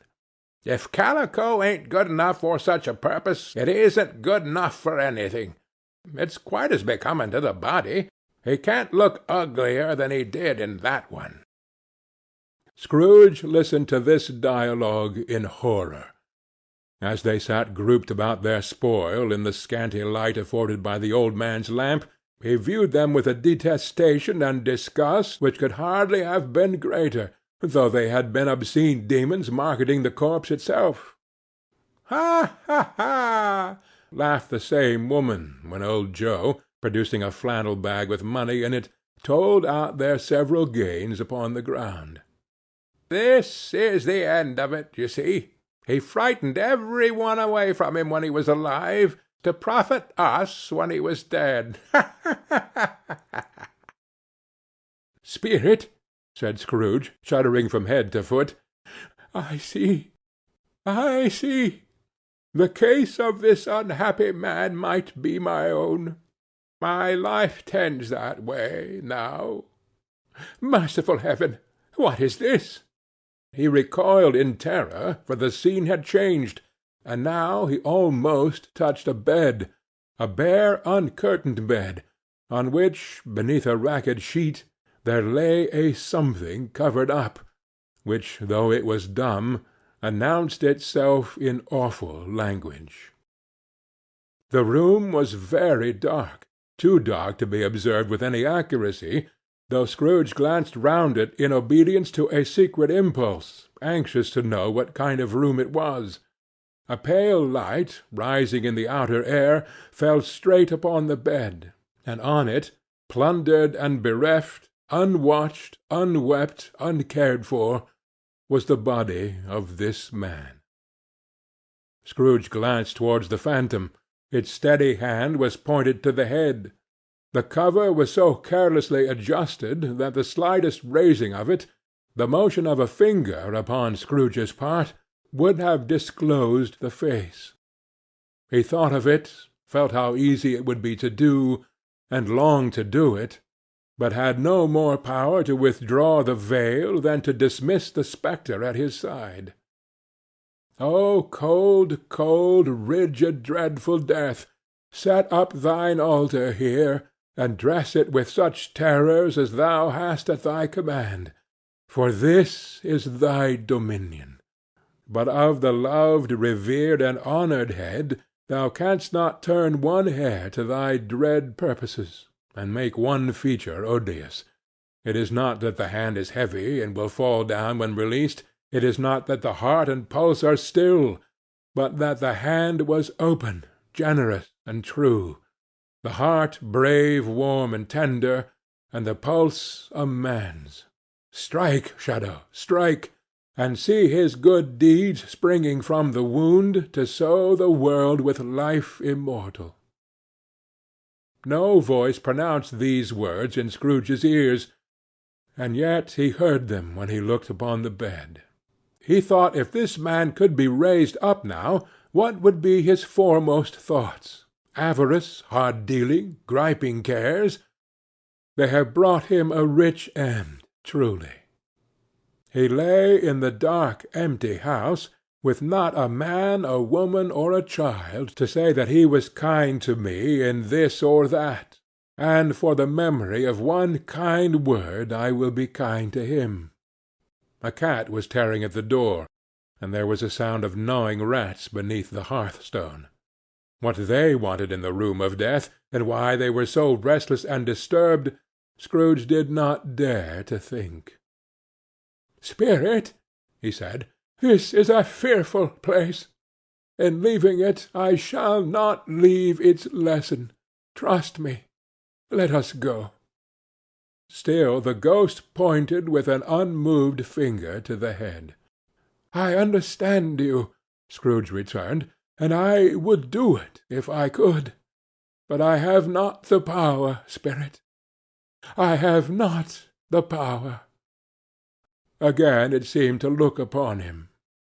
"If there is any person in the town who feels emotion caused by this man's death," said Scrooge, quite agonized, "show that person to me, Spirit, I beseech you."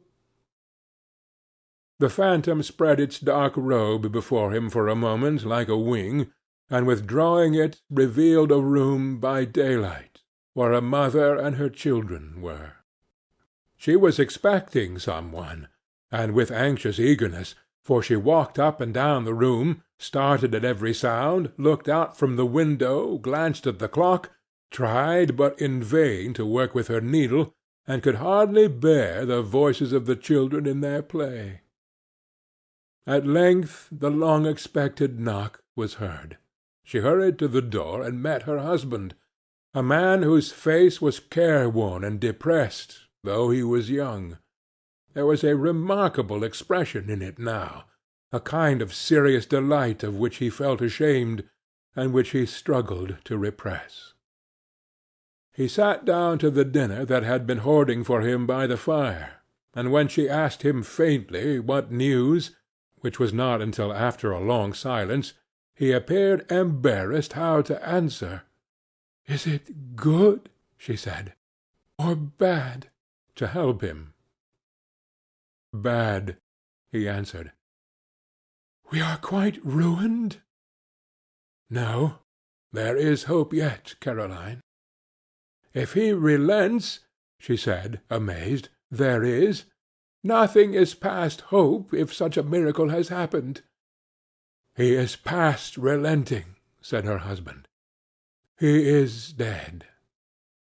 She was a mild and patient creature, if her face spoke truth, but she was thankful in her soul to hear it, and she said so with clasped hands. She prayed forgiveness the next moment, and was sorry, but the first was the emotion of her heart.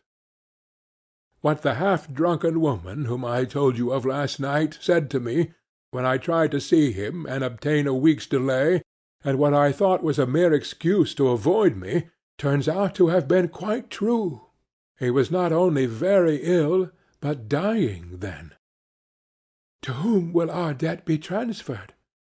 I don't know, but before that time we shall be ready with the money, and even though we were not, it would be a bad fortune indeed to find so merciless a creditor in his successor. We may sleep to-night with light hearts, Caroline. Yes, soften it as they would, their hearts were lighter.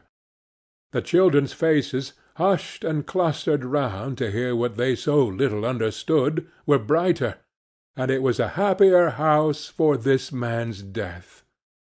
The only emotion that the ghost would show him, caused by the event, was one of pleasure. "Let me see some tenderness connected with a death," said Scrooge, "or that dark chamber, spirit, which we leave just now, will be for ever present to me." The ghost conducted him through several streets familiar to his feet, and as they went along, Scrooge looked here and there to find himself, but nowhere was he to be seen. They entered poor Bob Cratchit's house, the dwelling he had visited before, and found the mother and the children seated round the fire. Quiet, very quiet.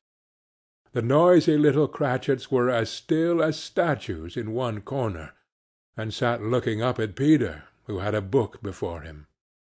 The mother and her daughters were engaged in sewing, but surely they were very quiet. "And he took a child and set him in the midst of them." Where had Scrooge heard these words? He had not dreamed them. The boy must have read them out as he and the spirit crossed the threshold. Why did he not go on? The mother laid her work upon the table, and put her hand up to her face. "The colour hurts my eyes," she said. "The colour? Oh, poor Tiny Tim!" "They're better now, again," said Cratchit's wife. "It makes them weak by candlelight, and I wouldn't show weak eyes to your father when he comes home, for the world. It must be near his time." "Past it, rather," Peter answered, shutting up his book. "But I think he has walked a little slower than he used, these few last evenings, mother." They were very quiet again. At last she said, and in a steady, cheerful voice that only faltered once, "I have known him walk with Tiny Tim upon his shoulder, very fast indeed." "And so have I," cried Peter, "often."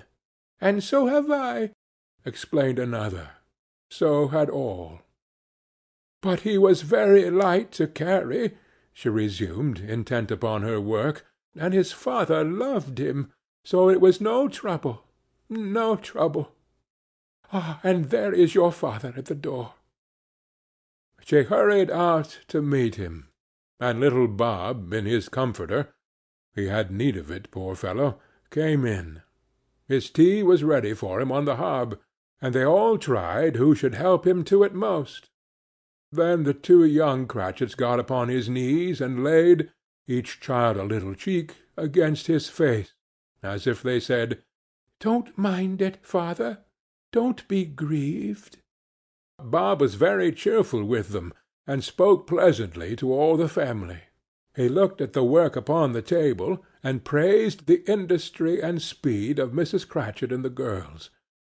They would be done long before Sunday, he said. "Sunday? You went to-day, then, Robert?" said his wife. "Yes, my dear," returned Bob. "I wish you could have gone. It would have done you good to see how green a place it is. But you'll see it often. I promised him that I would walk there on a Sunday." My little child!" cried Bob. "My little child!" He broke down all at once. He couldn't help it. If he could have helped it, he and his child would have been further apart, perhaps, than they were. He left the room, and went upstairs into the room above, which was lighted cheerfully, and hung with Christmas. There was a chair set close beside the child, and there were signs of some one having been there lately. Poor Bob sat down in it, and when he had thought a little and composed himself, he kissed the little face. He was reconciled to what had happened, and went down again quite happy. They drew about the fire and talked, the girls and mother working still.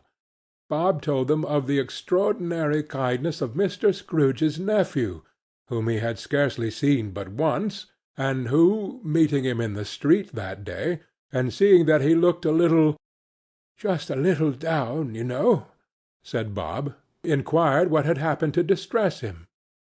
"On which," said Bob, "for he is the pleasantest spoken gentleman you ever heard, I told him. 'I am heartily sorry for it, Mr. Cratchit,' he said, 'and heartily sorry for your good wife. By the by, how he ever knew that, I don't know.' 'Knew what, my dear?' 'Why, that you were a good wife,' replied Bob. 'Everybody knows that,' said Peter. 'Very well observed, my boy,' cried Bob. 'I hope they do.' 'Heartily sorry,' he said, 'for your good wife. If I can be of service to you in any way,' he said, giving me his card, 'that's where I live. Pray come to me.' Now, it wasn't," cried Bob, "for the sake of anything he might be able to do for us, so much as for his kind way, that this was quite delightful. It really seemed as if he had known our Tiny Tim, and felt with us." "I'm sure he's a good soul," said Mrs. Cratchit. "You would be surer of it, my dear," returned Bob, "if you saw and spoke to him. I shouldn't be at all surprised, mark what I say, if he got Peter a better situation." "Only hear that, Peter!" said Mrs. Cratchit. "And then," cried one of the girls, "Peter will be keeping company with some one and setting up for himself." "Get along with you!" retorted Peter, grinning. "It's just as likely as not," said Bob, "one of these days, though there's plenty of time for that, my dear. But however and whenever we part from one another, I am sure we shall none of us forget Tiny Tim, shall we? Or this first parting that there was among us." "Never, father!" cried they all. "And I know," said Bob, "I know, my dears, that when we recollect how patient and how mild he was, although he was a little child, we shall not quarrel easily among ourselves, and forget poor Tiny Tim in doing it." "No, never, father!" they all cried again. "I am very happy," said little Bob. "I am very happy." Mrs. Cratchit kissed him, his daughters kissed him, the two young Cratchits kissed him, and Peter and himself shook hands. "Spirit of Tiny Tim, thy childish essence was from God." "Spectre," said Scrooge, "something informs me that our parting moment is at hand. I know it, but I know not how. Tell me what man that was whom we saw lying dead." The ghost of Christmas yet to come conveyed him, as before, though at a different time, he thought. Indeed, there seemed no order in these latter visions, save that they were in the future, into the resorts of business men, but showed him not himself. Indeed, the spirit did not stay for anything, but went straight on, as to the end just now desired, until besought by Scrooge to tarry for a moment. "This court," said Scrooge, "through which we hurry now, is where my place of occupation is, and has been for a length of time. I see the house. Let me behold what I shall be in days to come." The spirit stopped. The hand was pointed elsewhere. "The house is yonder," Scrooge exclaimed. "Why do you point away?" The inexorable finger underwent no change. Scrooge hastened to the window of his office, and looked in. It was an office still, but not his. The furniture was not the same, and the figure in the chair was not himself. The phantom pointed as before. He joined it once again, and wondering why and whither he had gone, accompanied it until they reached an iron gate. He paused to look round before entering. A churchyard! Here, then, the wretched man whose name he had now to learn lay underneath the ground. It was a worthy place, walled in by houses, overrun by grass and weeds, the growth of vegetation's death, not life, choked up with too much burying, fat with repleted appetite. A worthy place. The spirit stood among the graves, and pointed down to one. He advanced towards it trembling. The phantom was exactly as it had been, but he dreaded that he saw new meaning in its solemn shape. "Before I draw nearer to that stone to which you point," said Scrooge, "answer me one question. Are these the shadows of the things that will be, or are they the shadows of things that may be only?" Still the ghost pointed downward to the grave by which it stood. "Men's courses will foreshadow certain ends, to which, if persevered in, they must lead," said Scrooge. "But if the courses be departed from, the ends will change. Say it is thus with what you show me." The spirit was unmovable as ever. Scrooge crept towards it, trembling as he went, and, following the finger, read upon the stone of the neglected grave his own name, Ebenezer Scrooge. "Am I the man that lay upon the bed?" he cried upon his knees. The finger pointed from the grave to him, and back again. "No, spirit! No, no, no!" The finger still was there. "Spirit!" he cried, tightly clutching at its robe, "hear me! I am not the man I was. I will not be the man I must have been but for this intercourse. Why show me this, if I am past all hope?" For the first time the hand appeared to shake. "Good spirit," he pursued, as down upon the ground he fell before it, "your nature intercedes for me, and pities me. Assure me that I yet may change these shadows you have shown me, by an altered life." The kind hand trembled. "I will honor Christmas in my heart, and try to keep it all the year. I will live in the past, the present, and the future. The spirits of all three shall strive within me. I will not shut out the lessons that they teach. Oh, tell me I may sponge away the writing on this stone." In his agony he caught the spectral hand. It sought to free itself, but he was strong in his entreaty, and detained it. The spirit, stronger yet, repulsed him. Holding up his hands in a last prayer to have his fate reversed, he saw an alteration in the phantom's hood and dress. It shrunk, collapsed, and dwindled down into a bedpost. End of Stave 4. Stave 5. The end of it.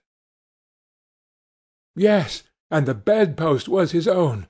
The bed was his own. The room was his own. Best and happiest of all, the time before him was his own, to make amends in. I will live in the past, the present, and the future, Scrooge repeated, as he scrambled out of bed. The spirits of all three shall strive within me. Oh, Jacob Marley, heaven and the Christmas time be praised for this. I say it on my knees, old Jacob, on my knees. He was so fluttered and so glowing with his good intentions that his broken voice would scarcely answer to his call. He had been sobbing violently in his conflict with the spirit, and his face was wet with tears. "They are not torn down," cried Scrooge, folding one of his bed-curtains in his arms. "They are not torn down, rings and all. They are here. I am here. The shadows of the things that would have been may be dispelled. They will be. I know they will." His hands were busy with his garments all this time, turning them inside out, putting them on upside down, tearing them, mislaying them, making them parties to every kind of extravagance. I don't know what to do," cried Scrooge, laughing and crying in the same breath, and making a perfect lacoon of himself with his stockings. "I am light as a feather. I am as happy as an angel. I am merry as a schoolboy. I am as giddy as a drunken man. A Merry Christmas to everybody. A Happy New Year to all the world. Hello there! Hello!" He had frisked into the sitting-room, and was now standing there, perfectly winded.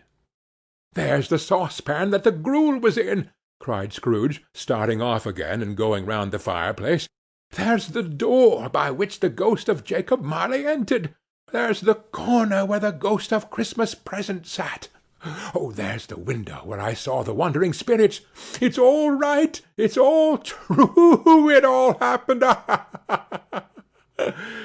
Really, for a man who had been out of practice for so many years, it was a splendid laugh, a most illustrious laugh, the father of a long, long line of brilliant laughs. "I don't know what day of the month it is," said Scrooge. "I don't know how long I've been among the spirits. I don't know anything. I'm quite a baby." "Never mind. I don't care. I'd rather be a baby. Hello! Whoop! Hello there!" He was checked in his transports by the churches ringing out the lustiest peals he had ever heard. Clash, clang, hammer! Ding, dong, bell! Bell, dong, ding, hammer, clang, clash! Oh, glorious, glorious! Running to the window, he opened it, and put out his head. No fog, no mist, clear, bright, jovial, stirring cold, cold, piping for the blood to dance to, golden sunlight, heavenly sky, sweet fresh air, merry bells. Oh, glorious, glorious! "What's to-day?" cried Scrooge, calling downward to a boy in Sunday clothes, who perhaps had loitered in to look about him. "Aye," returned the boy, with all his might of wonder. "What's to-day, my fine fellow?" said Scrooge. "To-day?" replied the boy. "Why, Christmas Day." "It's Christmas Day," said Scrooge to himself. "I haven't missed it. The spirits have done it all in one night. Oh, they can do anything they like. Of course they can. Of course they can. Hello, hello, my fine fellow." "Hello," returned the boy. "Do you know the poulterers in the next street but one at the corner?" Scrooge inquired. "I should hope I did," replied the lad. "Ah, an intelligent boy," said Scrooge. "A remarkable boy. Do you know whether they've sold the prize turkey that was hanging up there? Not the little prize turkey, the big one." "What? The one as big as me?" returned the boy. "What a delightful boy!" said Scrooge. "It is a pleasure to talk to him. Yes, my buck." "It's hanging there now," replied the boy. "Is it?" said Scrooge. "Go and buy it." "Walker!" exclaimed the boy. "No, no," said Scrooge. "I am in earnest. Go and buy it, and tell him to bring it here, that I may give them the direction where to take it. Come back with the man, and I'll give you a shilling. Come back with him in less than 5 minutes, and I'll give you half a crown." The boy was off like a shot. He must have had a steady hand at a trigger who could have got a shot off half so fast. "I'll send it to Bob Cratchit's," whispered Scrooge, rubbing his hands and splitting with a laugh. "He shan't know who sends it. It's twice the size of Tiny Tim. Joe Miller never made such a joke as sending it to Bob's will be." The hand in which he wrote the address was not a steady one, but write it he did, somehow, and went downstairs to open the street door, ready for the coming of the poulterer's man. As he stood there, waiting his arrival, the knocker caught his eye. "I shall love it as long as I live," cried Scrooge, patting it with his hand. "I scarcely ever looked at it before. What an honest expression it has in its face! It's a wonderful knocker. Here's the turkey. Hallo! Whoo! How are you? Merry Christmas!" It was a turkey. It never could have stood upon his legs, that bird. He would have snapped them off short in a minute, like sticks of sealing wax. "It's impossible to carry that to Camden Town," said Scrooge. You must have a cab." The chuckle with which he said this, and the chuckle with which he paid for the turkey, and the chuckle with which he paid for the cab, and the chuckle with which he recompensed the boy, were only to be exceeded by the chuckle with which he sat down breathless in his chair again, and chuckled till he cried. Shaving was not an easy task, for his hand continued to shake very much, and shaving requires attention, even when you don't dance while you're at it. But if he had cut the end of his nose off, he would have put a piece of sticking plaster over it, and been quite satisfied. He dressed himself all in his best, and at last got out into the streets. The people were by this time pouring forth, as he had seen them with the ghost of Christmas present, and walking with his hands behind him, Scrooge regarded every one with a delighted smile. He looked so irresistibly pleasant, in a word, that 3 or 4 good-humoured fellows said, "Good morning, sir. A Merry Christmas to you." And Scrooge said often afterwards that of all the blithe sounds he had ever heard, those were the blithest in his ears. He had not gone far, when coming on towards him he beheld the portly gentleman who had walked into his counting-house the day before, and said, "Scrooge and Marley's, I believe." It sent a pang across his heart to think how this old gentleman would look upon him when they met, but he knew what path lay straight before him, and he took it. "My dear sir," said Scrooge, quickening his pace, and taking the old gentleman by both his hands, "how do you do? I hope you succeeded yesterday. It was very kind of you. A Merry Christmas to you, sir." "Mr. Scrooge?" "Yes," said Scrooge, "that is my name, and I fear it may not be pleasant to you. Allow me to ask your pardon. And will you have the goodness—" Here Scrooge whispered in his ear. "Lord bless me!" cried the gentleman, as if his breath were taken away. "My dear Mr. Scrooge, are you serious?" "If you please," said Scrooge. "Not a farthing less. A great many back payments are included in it, I assure you. Will you do me that favour?" "My dear sir," said the other, shaking hands with him, I don't know what to say to such munificent—" "Don't say anything, please," retorted Scrooge. "Come and see me. Will you come and see me?" "I will," cried the old gentleman, and it was clear he meant to do it. "Thank'ee," said Scrooge. "I am much obliged to you. I thank you 50 times. Bless you." He went to church, and walked about the streets, and watched the people hurrying to and fro, and patted children on the head, and questioned beggars, and looked down into the kitchens of houses, and up to the windows, and found that everything could yield him pleasure. He had never dreamed that any walk, that anything, could give him so much happiness. In the afternoon he turned his steps towards his nephew's house. He passed the door a dozen times before he had the courage to go up and knock. But he made a dash and did it. "Is your master at home, my dear?" said Scrooge to the girl. "Nice girl, very." "Yes, sir." "Where is he, my love?" said Scrooge. "He's in the dining-room, sir, along with mistress. I'll show you upstairs, if you please." "Thank ye. He knows me," said Scrooge, with his hand already on the dining-room lock. "I'll go in here, my dear." He turned it gently, and sidled his face in round the door. They were looking at the table, which was spread out in great array, for these young housekeepers are always nervous on such points, and like to see that everything is right. "Fred," said Scrooge. Dear heart alive, how his niece by marriage started! Scrooge had forgotten, for the moment, about her sitting in the corner with the footstool, or he wouldn't have done it on any account. "Why, bless my soul!" cried Fred. "Who's that?" "It is I, your Uncle Scrooge. I have come to dinner. Will you let me in, Fred?" Let him in? It is a mercy he didn't shake his arm off. He was at home in 5 minutes. Nothing could be heartier. His niece looked just the same. So did Topper when he came. So did the plump sister when she came. So did every one when they came. Wonderful party, wonderful games, wonderful unanimity, wonderful happiness.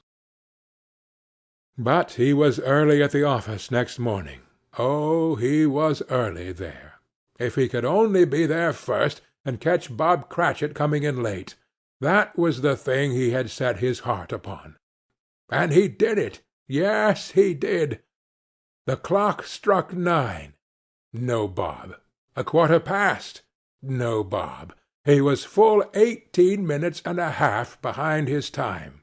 Scrooge sat with his door wide open, that he might see him come into the tank. His hat was off before he opened the door, his comforter too. He was on his stool in a jiffy, driving away with his pen, as if he were trying to overtake 9 o'clock. "Hallo!" growled Scrooge in his accustomed voice, as near as he could feign it. "What do you mean by coming here at this time of day?" "I am very sorry, sir," said Bob. "I am behind my time."